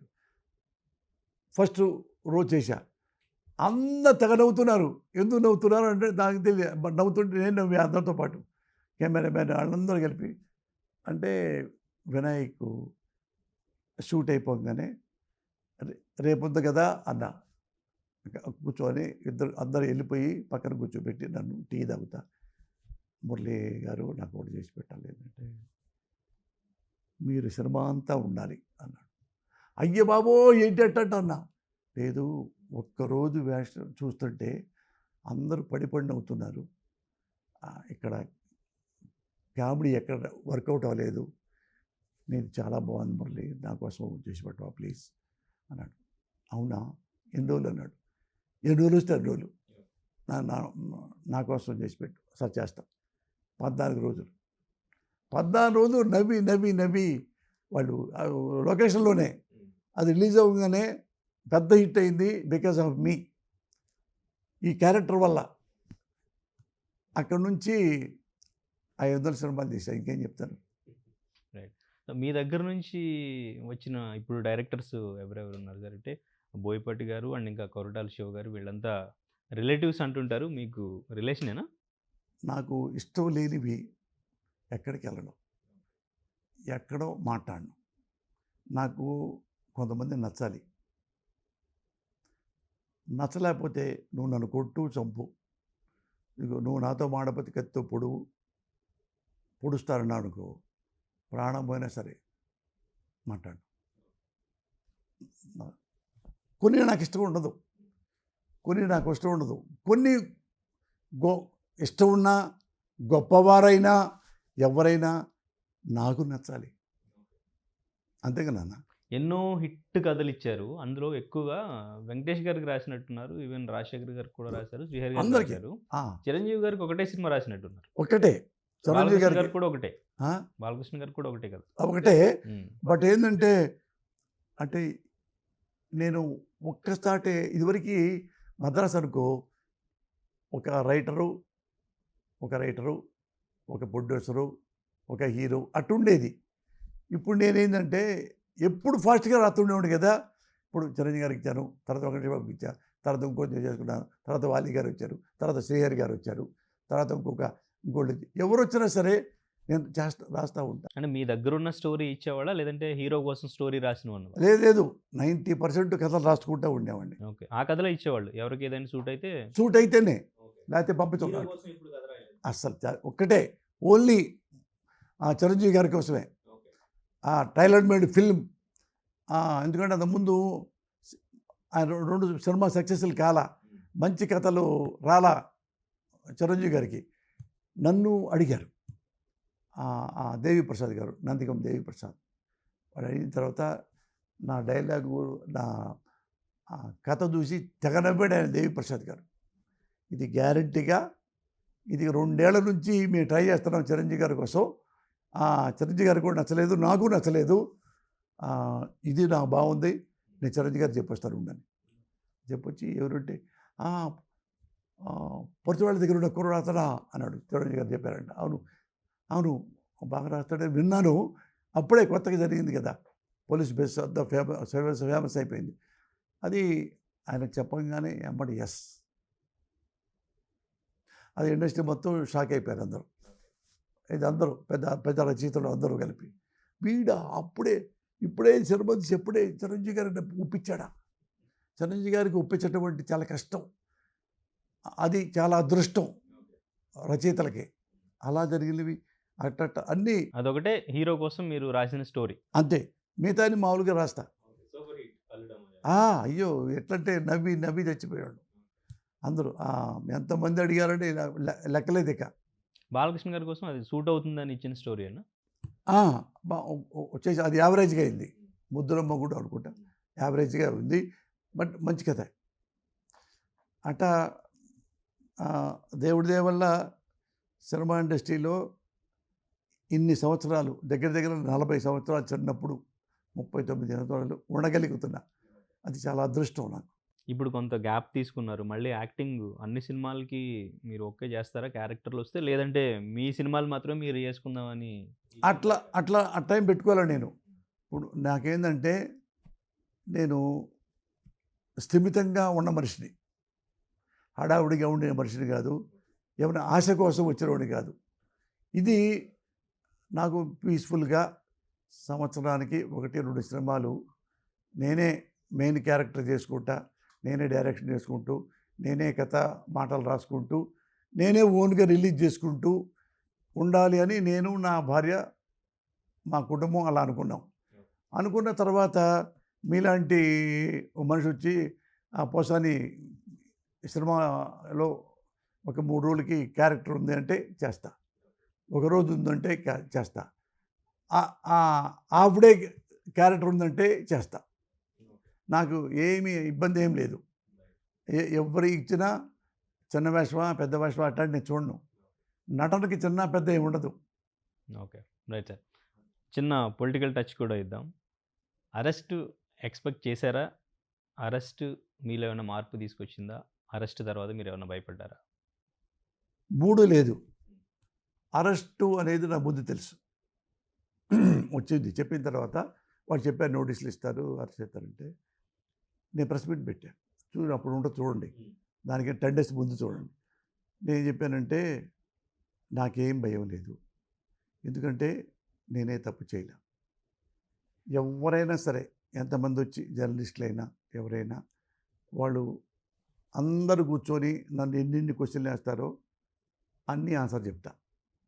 నేను ఎప్పుడైనా అబద్ధం ఆడినా, అవినీతి పనులు చేసినా, లంగా పనులు చేసినా, బ్రోకర్ల పనులు చేసినా, ఏమన్నా ప్రభుత్వాలని అడ్వాంటేజ్ తీసుకొని కబ్జాలు చేసినా, పైరవీలు చేసినా, పైరసీలు చేసినా మీరు నార్కో టెస్ట్ చేయించుకోవచ్చు. ఎక్కడైనా ఒక్క తప్పు చేశాడు పోసాని అంటే ఈ రాష్ట్రం నుంచి వెళ్ళిపోతా, భారతదేశానికి దూరంగా వెళ్ళిపోతా. అన్ని పెళ్ళంబట్లు కూడా తీసుకొని క్షమాపణ చెప్పి నేను proudly I can say I am honest. ఎప్పుడే కనుక్కోండి మీరే. ఇదే చెప్తున్నాను, ఇదే నా భార్య బిడ్డల సాక్షిగా చెప్తున్నా. నేను ఎప్పుడైనా అవినీతి పని చేసినా, ఎక్కడైనా ప్రభుత్వాలను అడ్వాంటేజ్ పెట్టుకొని నాకు ఇది ఇవ్వరా, నాకు అది ఇవ్వరా, నాకు ఎమ్మెల్యే ఆఫర్ చేశారు, ఎమ్మెల్సీ ఆఫర్ చేశారు, రాజ్యసభ ఆఫర్ చేశారు, నాకు ఏమైనా ఆఫర్ చేశారు. ఓకే. వైసీపీ నుంచా? జగన్ గారే. నేనేమి చేయను.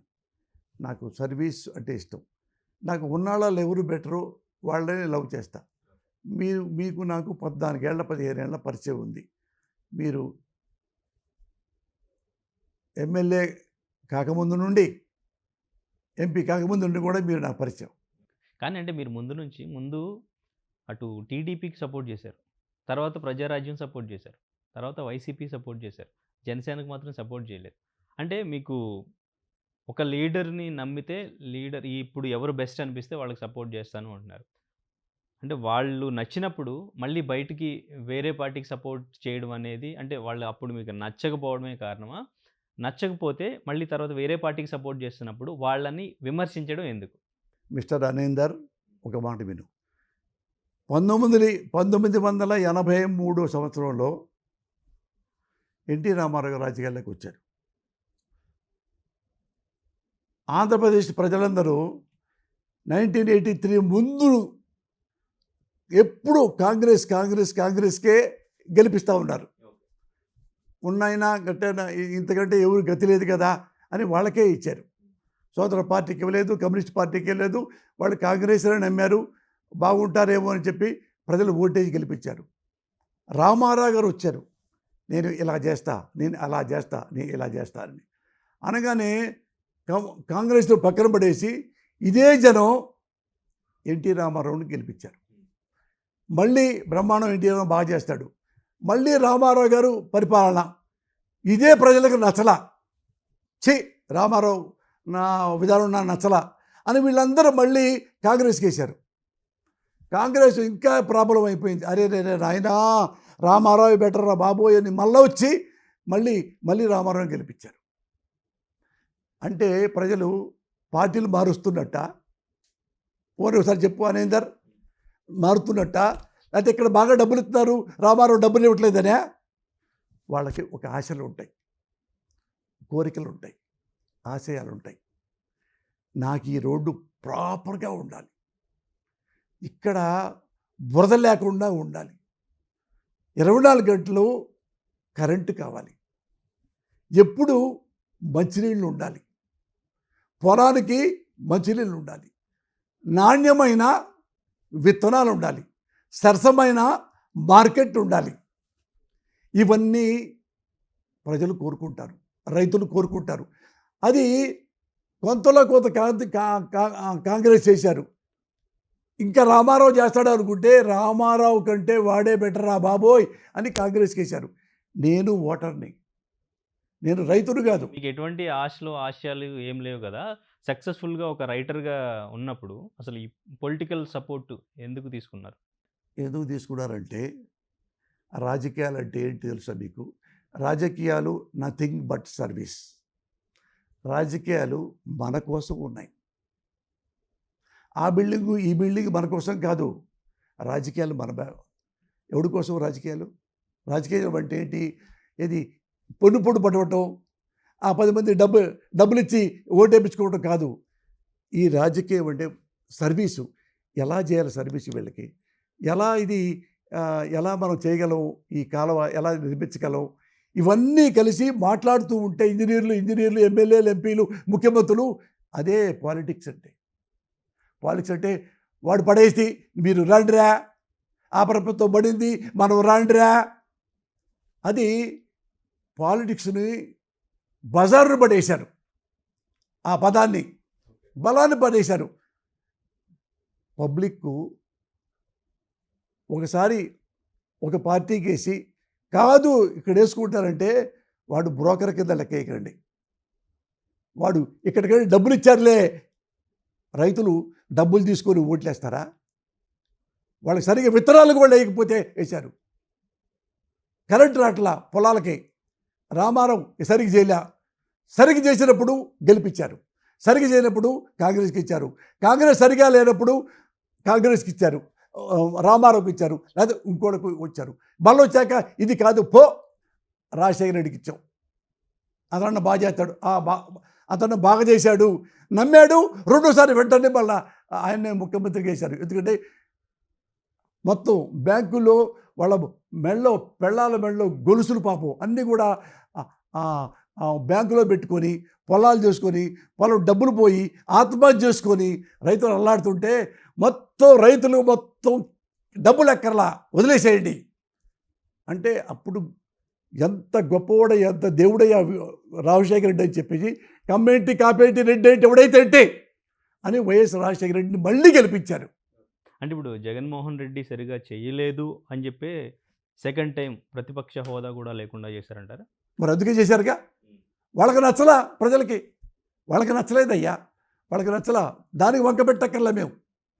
ఏమైనా అదే జగన్ గారే అన్నాడు, ఈ అమ్మలక్కలు చెల్లెమ్మలు ప్రేమాభిమానాలు ఏమైపోయినాయి అమ్మ అని హ్యాపీగా నవ్వి Nara Chandrababu Naidu garu best of luck, Pawan Kalyan best of luck అని అభినందించి నమస్కారం పెట్టి వచ్చాడు తప్ప ఇదేదో అయింది అదేదో పోయింది అనే మనిషి కాదు అతను. అంటే కొంతమంది నాయకులు కానీ మీలాంటి వాళ్ళు కానీ బయటకు వచ్చి విమర్శించే విధానం, ఆ విధానం బాలేదు, కొంచెం అబ్యూజివ్ లాంగ్వేజ్ వాడడం, ఎదుటి వారిని విమర్శించడం, ఇది కూడా కొంత మైనస్ అయిందనేది కూడా సోషల్ మీడియాలో బాగా మాట్లాడుకుంటున్న పరిస్థితి ఉంది కదా కొంతమంది నాయకులు. నాన్న ఓ మాట చెప్పంటావా? ఒకసారి ఒకరిని విమర్శిస్తాను, ఒకసారి ఒక పార్టీని విమర్శిస్తాను, తిడితేను అట్లా ఓటమవుతుందని నేను అనుకోవట్లా. ఇప్పుడు రాజకీయాలు ఎలా ఉన్నాయంటే కమర్షియల్ పాలిటిక్స్. నీకెంత నాకెంత, ఆ 10 ఓట్లు ఎంత, ఈ 3 ఓట్లు ఎంత, వీళ్ళు ఎంత కొనొచ్చు, వాడిని ఎంత కొనొచ్చు, అదే ఉంది. నీకు తెలుసు, నాకు తెలుసు. అది జగన్మోహన్ రెడ్డిని, వాళ్ళ కుటుంబాన్ని, భార్య బిడ్డల్ని ఎంత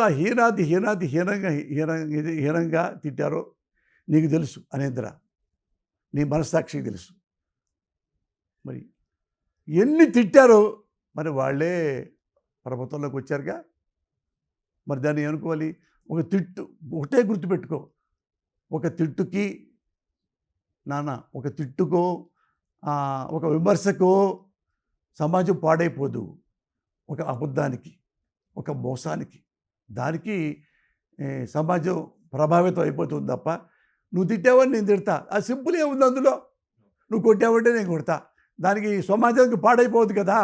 పాడైపోయేది ఎప్పుడంటే ఇన్ని చెప్పావు ఇంత కూడా చేయలే, మోసం కదా సార్ అని అనగలిగాడు తప్ప, ప్రజలు అన్నారు తప్ప ఏం చేయగలిగారు? మళ్ళీ ఓటు వస్తే ఓటుతో అప్పుడు చూసుకుందాంలే అని వెయిట్ చేస్తారు.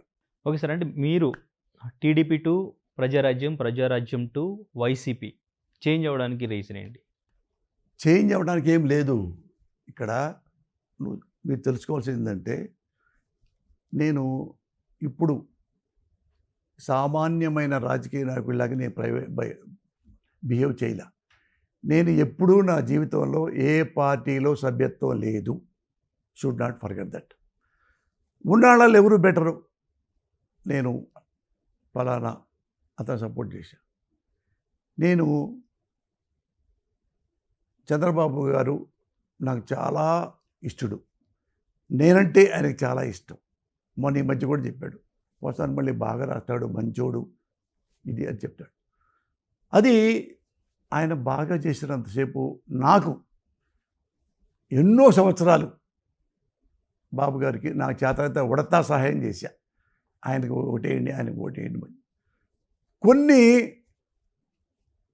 కొన్ని బలహీనతలు నాకు నచ్చల. ఒకటి ఎగ్జాంపుల్ చెప్తా. కానీ ఎందుకంటే నారా చంద్రబాబు నాయుడు గారు he can understand whole heartedly. అతను మనం అనే మనిషి కాదు. అతను పెద్ద రాజకీయ నాయకుడు కాబట్టి హీ కెన్ అండర్స్టాండ్ ఏ మాట అయినా. అది చిరంజీవి గారి నాకు సీట్ ఇచ్చినప్పుడు నాకు తెలియదు, ఇచ్చినప్పుడు కూడా తెలియదు. టీవీలో చూసి తెలిసింది నాకు. అడగండి చిరంజీవి గారు కావాలంటే. అయితే అక్కడ ఏమవుతుందంటే ఎలక్షన్ గెలిచిన తర్వాత ఒక మాజీ మున్సిపల్ గారి భార్య వాళ్ళందరూ ఆడళ్ళు ఉంటే దాని నమస్కారం అమ్మ నాకు రా కృష్ణమురళి 10-15 మంది ఆడాళ్ళు. పండరీపురం ఏదో చిల్లరపేటలో అక్కడ మాజీ పెద్ద ఆమె, అమ్మ నమస్కారం అండి. కృష్ణమురళి నువ్వు మంచివాడివే, నాకు తెలుసు నువ్వు చాలా మంచివాడివి. ఎలా తెలుసమ్మా నేను మంచివాడిని అని అన్న. నా వెనక జనం ఉంటారు కుర్రోళ్ళు. ఉంటే కాదు, పక్కనే ఉన్న లింగాపాలెం ఉంది కదా, అందులో ఎప్పుడో ఓసారి 1,50,000 పెట్టి మీ నాన్న పేరు పెట్టి అక్కడ నాటక పోటీలు డయాస్ కట్టించావు కదా, మేము కూడా చూసాం. మీ నాన్న పేరు ఉంది, పోసాని సుబ్బారావు స్మారక కళా వేదిక అని. మరి అప్పట్లోనే నువ్వు 1,00,000 ఇచ్చావు మీ ఊరు కాకపోయినా. అందుకని నువ్వు మంచోడి మాకు తెలుసు, కానీ నీకు ఓటేయం. ఎందుకే అమ్మా నాకెవరు ఓటేయరు అన్న. అంటే ఏమి లేదయ్యా, అదిగో ఇందులో వచ్చింది ఫోనుల్లో ఏంటంటే ఇక్కడ మన వాళ్ళు ఎప్పుడు కమ్మాళ్ళకి ఏమాకండి, కమ్మాళ్ళు గెలిచారంటే మన కాపులకి ఓటు ఏమాకండి, అది కాపులు గెలిచారనుకో మన కమ్మాళ్ళని బతకనీరు అని వచ్చినాయి మెసేజ్లు. అందుకని నీకు ఓటేయవు, నువ్వు మంచోడైనా కానీ మనోడైనా కానీ. సరే అమ్మ ఓటైపోతే అయిపోయారు అంటే ఇక నేను మింగలేక కక్కలేక, లేకపోతే కానీ టీఏని ఇవ్వరా నాకు, ఎందుకు ఇవ్వం బ్రహ్మాండంగా ఇస్తామని లోట టక మొత్తం వేసి 5 అడుగు కూడా టీ తాగి నమస్కారం పెట్టి వెళ్ళాం. వెనకాళ్ళు ఎంతో బాధపడ్డారు, నేను అంతే బాధపడ్డా. ఏంటన్నా అంటే కాపులు గెలిస్తే ఇలా చేస్తారా, కమ్మాళ్ళు చంపేస్తారా, కమ్మాళ్ళు గెలిస్తే కాపులు చంపుతున్నారా, ఎట్ట ప్రాపగాడ చేస్తారన్నా అని పాప చదువుకునే వాళ్ళు. అంటే నేను బాధపడ్డా. ఏమయ్యా ఎవరో ఒకళ్ళు చేస్తుంటారు, మనం యూ హ్యావ్ టు బేర్. దాని గురించి మనం పడుచుకోకల్లా.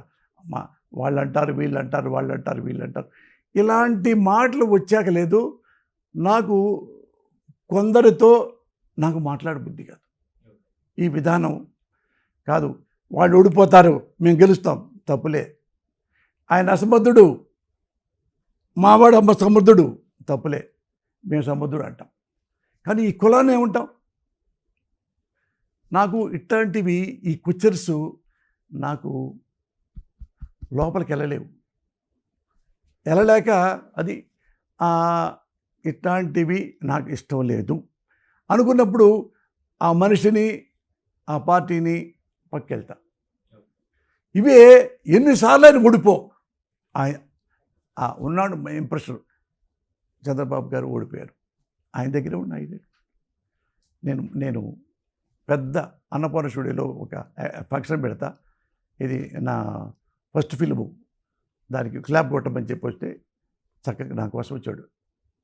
వెళ్ళి కారు దిగి అన్నపూర్ణ స్టూడియోలో చూస్తే 72 అడుగులు పెద్ద కటౌట్ కట్టా, లక్షల్లో ఉంటుంది కట్టా. అందరూ వాళ్ళ అట్ట చూశాడు ఆయన. ఆగి నిలబడి చంద్రబాబు నాయుడు గారు, మరి నీ కాకా పట్టడానికా, ఆయన కాకా పట్టడానికా నాకు గడ్డ వచ్చింది, ఉన్నాళ్లలో ఈయన బెటర్. నాకు నమ్మా. ఇప్పటికీ ఆయన అంటే గౌరవమే. కాబట్టి రాజకీయాలు అలా తయారైపోయినాయి తప్ప ఎవరికెవరు ఈ లోకం ఎవరికి ఎరుక, ఏ దారి ఎటుపోతుందో ఎవరిని అడగ, కానీ అటు ఏమి చేయలేక అట్ట ఆగిపోయాను తప్ప. మరి అతను ఓడిపోతే ఇంకొకళ్ళు ఉంటే ఆయన దగ్గరికి వెళ్తే మీరు క్వశ్చన్ చేయొచ్చు. జగన్ గారు ఓడిపోయాడు, నేను మానేశానా? ఫస్ట్లో మానేశానా? ఇప్పుడు మానేశానా? నాకు ఓటమి గెలుపు కాదు అనేందర్, నాకు క్యారెక్టర్, నాకు ప్రవర్తన విధానం. ప్రజారాజ్యంలో అది నచ్చగా ప్రజారాజ్యం నుంచి కూడా బయటకు వచ్చి ప్రజారాజ్యం కాదు. ఇక మనం ఇప్పుడు నేను నీకు పిలిచింది ఏంటంటే నా సినిమా కోసం, నేను నా ప్రమోషన్ కోసం, నాయనా అనేంద్రా సినిమా గురించి అనేంద్రా నాయనా నువ్వు నాకు సినిమా నాకు ప్రమోట్ చేయయ్యా, నాకు హెల్ప్ అవుతాయా అంటే నువ్వు ఇవన్నీ చూసినయే నాన్న, ఇవన్నీ నువ్వు చూసినయే. ఇప్పుడు ఇవన్నీ ఏమవుతుందంటే ఒక నిజం మింగటానికి చాలా కష్టం. ఒక మందు పెగ్గు తాగటానికి చాలా ఇష్టంగా తాగుతారు తప్ప ఒక నిజాన్ని పెట్టుకోలేరు, ఒక నిజాన్ని సర్దుబాటు చేసుకోలేరు. ఈ గుండె ఇక్కడి నుంచి వస్తుంది కదా, అన్నం కిందకి రాదని, ఈ నిజం ఈ మనసుకి తట్టుకోలేదు. అంటే మీకు అసలు ప్రజాసేవ చేయాలని లేదు, ఏ టికెట్స్ ఆశించలేదు, ఏ ఆశయాలు ఇటువంటివి లేవని చెప్తున్నారు. కానీ ఎందుకు అసలు పొలిటికల్ పార్టీకి ఎందుకు సపోర్ట్ చేసి మాట్లాడాలి మీరు? అసలు కాదబ్బా, అసలు నువ్వెవడివి అనేదారు. నువ్వు షుడ్ నాట్ ఫర్గెట్. ఒకటి చూసుకో, ఒకటి ఇప్పుడు వాడు నమ్మాడు, వాడు కాలేదు, అది కాదు ఇది కాదు, ఏం వెళ్తావు? ఈ రాజకీయ వ్యవస్థలోనే మనం చావాలి. ఎక్కడికి వెళ్ళాలి చెప్పు? నువ్వు ప్రశాంతంగా సినిమాలు చేసుకుంటున్నా మీకు లిబియాకి వెళ్తావా? ఇక్కడ నువ్వు ఒకటి కావాలి, ఒక నాకు రికమెండేషన్ కావాలి, ఆడికి వెళ్ళాలి, ఒక సంతకం పెట్టాలి, పోయి ఒక ఆఫీసర్కి ఏం చేయాలి? అల్లంతం తీసుకుంటాడు. అర్థమైందా నీకు? ఆ వ్యవస్థలోనే చావాలి అంటే ఎక్కడ దాకోవాలి నేను చెప్పు, ఎక్కడ దాకోవాలి చెప్పు. సో వ్యవస్థను మార్చడానికి మీరు ఏదో గవర్నమెంట్కి సపోర్ట్ వ్యవస్థ కాదు. పర్సన్ నేను ఏమన్నానంటే ఒకటే గుర్తుపెట్టుకో, ఉన్నాళ్లలో బెటర్ ఎవరు వాళ్ళనే చూస్తా. అదే నేను చూసేది. ఇంతకుముందు యామ్ అని మిగటానికి కాదు. అడగండి ఎవరినన్నా. బట్ నేను ఎలక్షన్ గెలవాలని ఉంటుందిగా, ఎమ్మెల్యేగా. మరి నేను ఎంత నాకు ఖర్చు పెట్టేది తెలుసా? 7 లక్షలు నా మొత్తం డబ్బులు. చిరంజీవి గారు నాకు వడ్డిస్తే, ఈడు మంచోడు, ఎలక్షన్లో ఇది అసెంబ్లీలో బాగా 10 మంది సమాధానం చెప్తాడు అని నాకు ఇచ్చాడు. నేను రూపాయి అడగల, ఒక పైసా నేను ఇవ్వలా, ఆయన అడగల. వెళ్తే ఏం చెప్పారు? చలరూరుపేట మొత్తం నా పేరు పోతాను కృష్ణమురళి, నన్ను ముందు అడిగారు, నేను ఇవ్వనన్నా. డబ్బులు అడిగారు ఓటుకి, నేను ఇవ్వనన్నా. మరి ఏం చేస్తారు మీరు అన్నాడు ఒక ఆయన, జర్నలిస్టే మీలాంటి ఆయన. నేను సేవ చేస్తా, నాకు సిన్సియర్గా నాకు ఓటేస్తే చలరూరుపేట చాలా బ్రహ్మాండంగా చేస్తా. కాదు డబ్బులు ఇస్తేనే ఓట్లేస్తారు అంటే నేను పొరపాటున ఒక 15 కోట్లు 16 కోట్లు పెట్టుకొని గెలిచామనుకో, నేను గెలిచాననుకో చలరూరుపేట మొత్తం తినేస్తా. అందుకని నన్ను చెడగొట్టమాకండి, మీరు చెడిపోమాకండి, మీకు కావాలంటే అక్కడ వేరే చోట చెడిపోండి. ఏనే చెప్పి మీ అందరూ జర్నలిస్టులు అడుగు. ఒక్కడ కూడా ఒక పైసా, ఒక ఓటుకి డబ్బులు ఇవ్వాల నా తల్లి సాక్షిగా. మరి నేను క్లియర్గా వచ్చా, ఎట్ట నీ ముందు కూర్చోగలిగా. అదే నువ్వు అక్కడ ఒక బజార్లో మీరు డబ్బులు ఇచ్చారు అంటే నీ కాళ్ళ మీద ఎట్టు కూర్చునేవాడిని. ఇప్పుడు నేను ఏదో పొరపాటున ఓట్లు కొన్నాను లేవయ్యా, క్షమించయ్యా అనాల్సి వచ్చేది లేదు. నేను ఎట్లా ఎందుకున్నాను? ఏ లంగా పనులు చేయలే, ఏ బ్రోకర్ పనులు చేయలే. అంత మోసం చేస్తూ పైకి నవ్వు నాకు చేత కాదు. నాకు చేతకాని పని అది. లంగా పని నాకు చేతకాని పని, మోసం నాకు చేతకాని పని, బ్రోకర్ పని నాకు చేతకాని పని, అవినీతి నాకు చేతకాని పని, తెలియని పని. సో ప్రస్తుతం కూటమి ప్రభుత్వం పరిపాలన ఎలా ఉందంటారు? ఇచ్చిన హామీలని నెరవేరుస్తున్నారా? ఆంధ్రాలో ఏమైనా డెవలప్మెంట్ కనిపిస్తుందా? ఇప్పుడు మనం ప్రజలు ఎప్పుడు మౌని పాత్ర వహిస్తూ ఉంటారు. ఎందుకంటే డెమోక్రసీలో ఉన్నాం కాబట్టి. అది కాకుండా నియంత పాలనలో ఉన్నారనుకో, లిబియాలాగా అవుతుంది. నియంత పాలనలో వాడు చెరుస్తుంటే, అవినీతి పనులు చేస్తుంటే, లిబియా గడ్డాఫీకి ప్రజలు మొత్తం కొట్టి చంపేశారు. అదే డెమోక్రసీలో ఏంటంటే మనుషులు మౌనీలాగా ఉంటారు. చూడండి, లెట్ హిమ్ డూ. ఎంత చేశాడు. అంతకుముందు ఒక 50% బాగా చేసేవాళ్ళన్నా ఇప్పుడు 30% ఉంది అనుకుంటారు ప్రజలు. అంటే ఎందుకు 30% పోనీ 30 వాడికి వేద్దాం పదా, వాడే బెటర్గా ఉన్నాడు అని వాడికి ఓటేసుకుంటారు. ఇది డెమోక్రసీ. ఇది దిగు, చెప్పిన పని చేయట్లేదు, దిగు అంటారా? అంటే కాల్చి పారేస్తారు పోలీసులు, లాఠీతో కొట్టేస్తారు. ఎందుకంటే వీఆర్ ఇన్ డెమోక్రసీ. ఎలాంటి democracy? You know very well democracy. Okay, right. So ఈ క్వశ్చన్ ఆన్సర్ చేస్తే చేయండి, లేదంటే స్కిప్ చేయండి. ప్రజారాజ్యం నుంచి వచ్చిన తర్వాత, అంటే ప్రజారాజ్యంలో అప్పుడు పవన్ కళ్యాణ్ గారు కూడా ఉన్నారు కాబట్టి, జనసేనకి ఎందుకు మీరు సపోర్ట్ చేయాలనుకోలేదు? అసలు ఆయనకి మీకు ఏంటి? కొన్ని నిజాలు చెబితే ఆరగించుకునే వాళ్లకు చెప్పచ్చు. ఇప్పుడు ఏం పొరపాటు జరిగింది, ఏం పొరపాట్లు జరుగుతున్నాయి, ఏం తప్పులు జరుగుతున్నాయి అనేది ప్రజలందరికీ తెలిస్తే, ఇక నేను చెప్పక్కర్లా, నీకు తెలుసు. వాట్ యు ఆర్ నాకు తెలుసు, ఏంటో నీకు తెలుసు.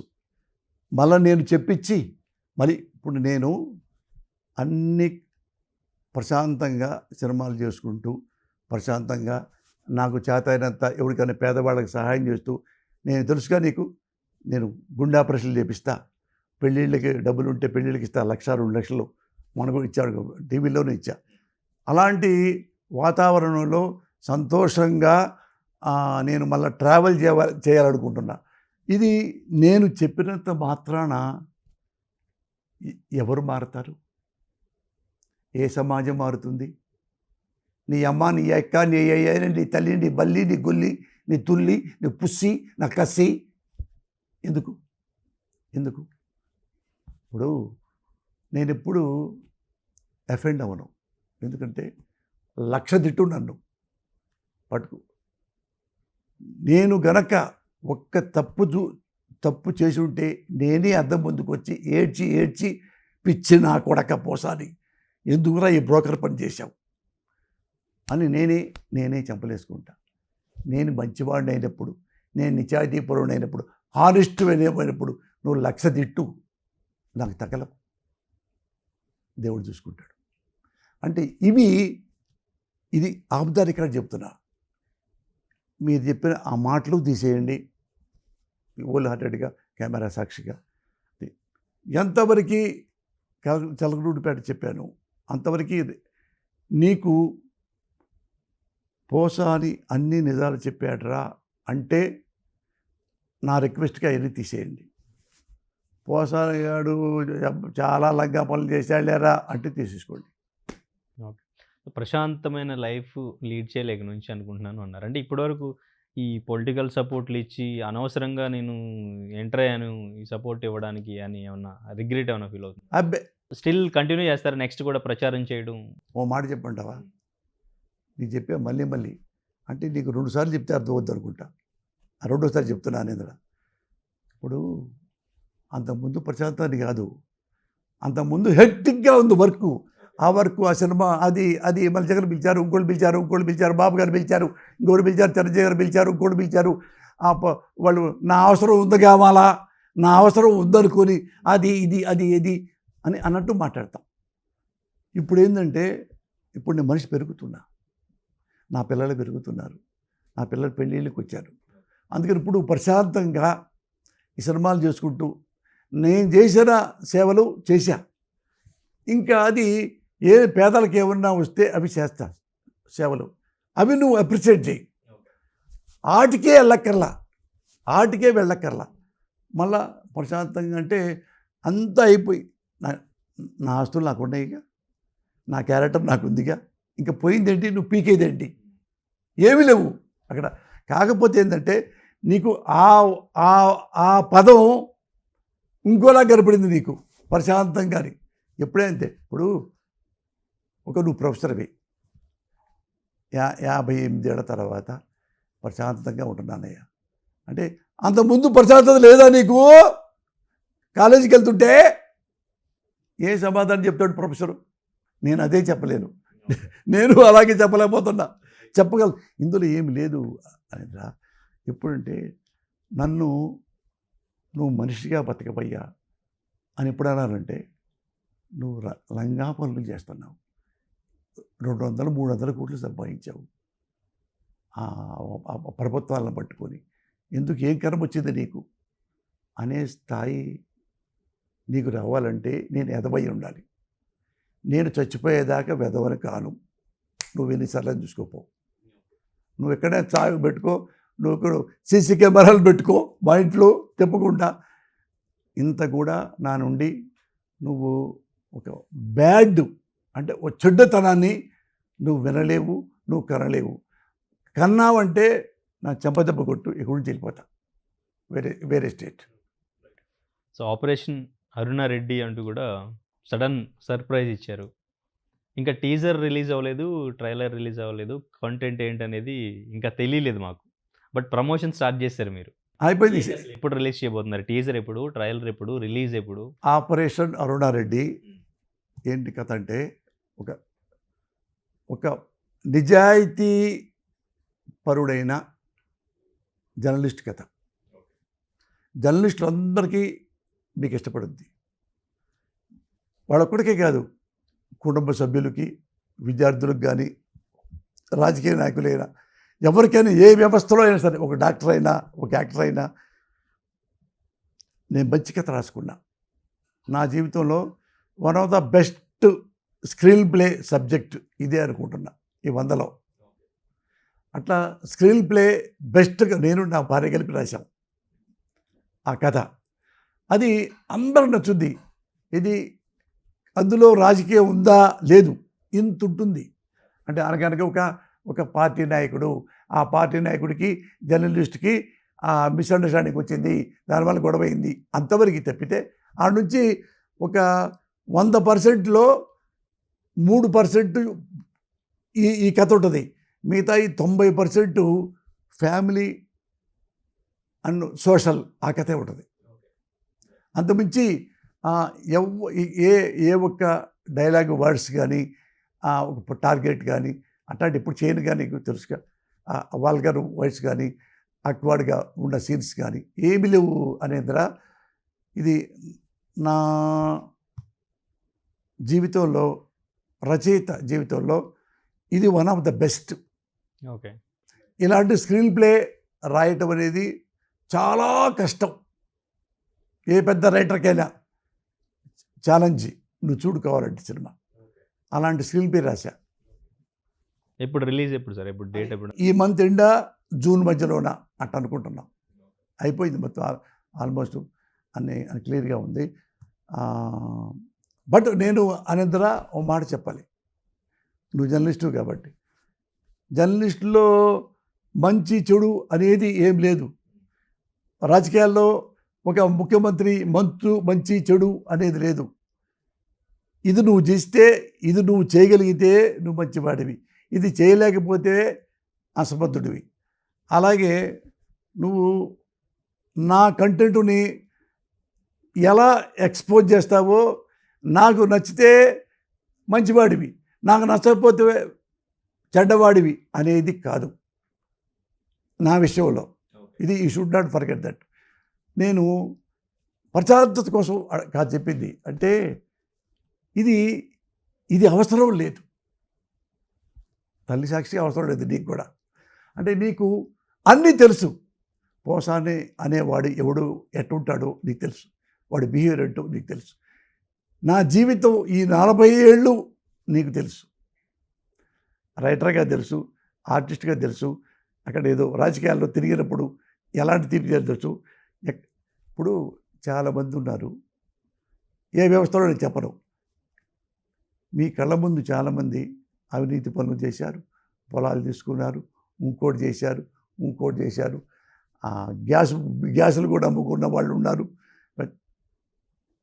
పోసాని ఏమి చేశాడు అనేది ఒకటి నువ్వు గుర్తు చేసుకో. అదొకటే నిన్ను రిక్వెస్ట్. నువ్వు వెతికి వెతికి వెతికి రంధ్రాన్వేషణ చెయ్యి. ఒక్క మిస్టేక్, అదొకటే కాదు, ఒక్క పొరపాటు మిస్టేక్ చేయక్కర్లా, పొరపాటు చేసినా నా చెంప దెబ్బ కొట్టి వెళ్ళిపో. నా చెంప దెబ్బ కొట్టి వెళ్ళిపో. ఇట్లా నేను పొరపాటు చేసిన ఏది సమాజం పట్ల, సినిమా పట్ల, నా భార్య బిడ్డల పట్ల కూడా అదే నా మా ఇంట్లో మా పర్సనల్గా దూరు కావాలంటే, అమ్మా మీ భార్యని ఎప్పుడన్నా ఒకసారి తిట్టాడా, మొన్న హెరాస్ చేస్తాడా, కొడుకుని తిడతాడా, ఏంటమ్మా పైకి ఎలా ఉంటాడే, ఎక్కడైనా కనుక్కో. నేను నా జోలికి రానంత వరకు నేను పిల్లోడిని అనేదిరా. Mother promisely I'm telling. నేను ఎప్పుడు పిల్లవాడిగానే ప్రవర్తిస్తాను. నేను ఎప్పుడు ఇంటూ స్వీట్లు తింటా కూర్చుంటూ, నేను ఎప్పుడైనా జీవితంలో చూడు క్లబ్కి వెళ్ళానా ముందు తాగడం చూసావా, సిగరెట్ తాగడం చూసావా, ఇట్ట పట్టుకొని గుట్కాలు చూసావా, ఇన్ని 40 ఏళ్లలో ఏ ఒక్క ఆఫీసులో కూర్చొని ఓ పెగ్గేశానా, ఓ పార్టీకి వెళ్ళానా, వెళ్ళను. అది నియమం కాదు. నాకు జీవితం ఉంది, నాకు కుటుంబం ఉంది, 2 ఉన్నాయి. నాకు జీవితం ఉంది, నాకు భవిష్యత్తు ఉంది, నాకు ఉద్యోగం ఉంది, నాకు భార్యాబిడ్డలు ఉన్నారు. ఇవి ఏడితే చాలు. నేను దానికోసం ఇన్ని వదిలిపెట్టి, భార్యాబిడ్డలు వదిలిపెట్టి అక్కడ కూర్చొని, ఇక్కడ నైట్ టైం మిడ్-నైట్ 1 గంటకు తలుపు కొట్టి ట్యా కూడా తలుపు చదివాలే, ఆ జీవితం ఎప్పుడు నాకు లేదు. నేను అలాంటి జీవితాన్ని జీవిస్తున్నా. హోల్ హార్టెడ్, మనస్ఫూర్తిగా సంతోషమైన జీవితాన్ని నేను నిర్మించుకున్నా. ఆ సౌదాన్ని పడగొట్టాలని చేయకూడదు. పడగొట్టాలని నువ్వు ఎప్పుడు ఆశించుకో. అదొక్కటే నేను కోరేది. నిన్నంటే కాదు, జర్నలిస్ట్ అని కాదు, జర్నలిస్టు కోసమే కాదు, ఈ సమాజం గురించి చెప్తున్నా. ఎక్కడైనా నీ లైఫ్ టైం ఈ నా కొడుక్కి ఎక్కడసారి దొరుకుతాడు రా వీడు అని కూడా నువ్వు ట్రై చేయి. ఇప్పుడు 60 దాటిని ఇంకేం చేస్తాను, చేయలేను కదా నాన్న, ఇంతే నాన్న ఇంక ఉంది అంటారు కదా. ఏదో మహానుభావుడు ఒకసారి ఎప్పుడో మహానుభావుడు చెప్పాడు, ఇది నాది కాదు.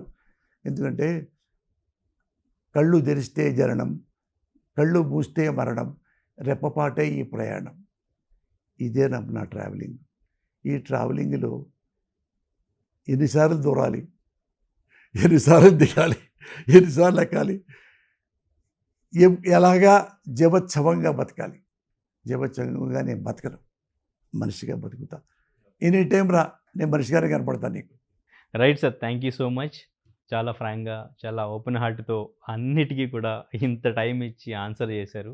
మీ నుంచి మేము ఇంకా మంచి మంచి కథలు ఎక్స్పెక్ట్ చేస్తున్నాం. మీ నుంచి ఇంకా మంచి కథలు రావాలి, మీరు మంచి కథలు రాయండి, అండ్ ఇంకా క్యారెక్టర్స్ కూడా చేయాలి. మమ్మల్ని సినిమాల్లో డెఫినెట్గా మళ్ళీ ఎంటర్టైన్ చేయడం స్టార్ట్ చేయాలి మనస్ఫూర్తిగా కోరుకుంటున్నాం. Thank you so much sir. Right sir, thank you sir. Thank you.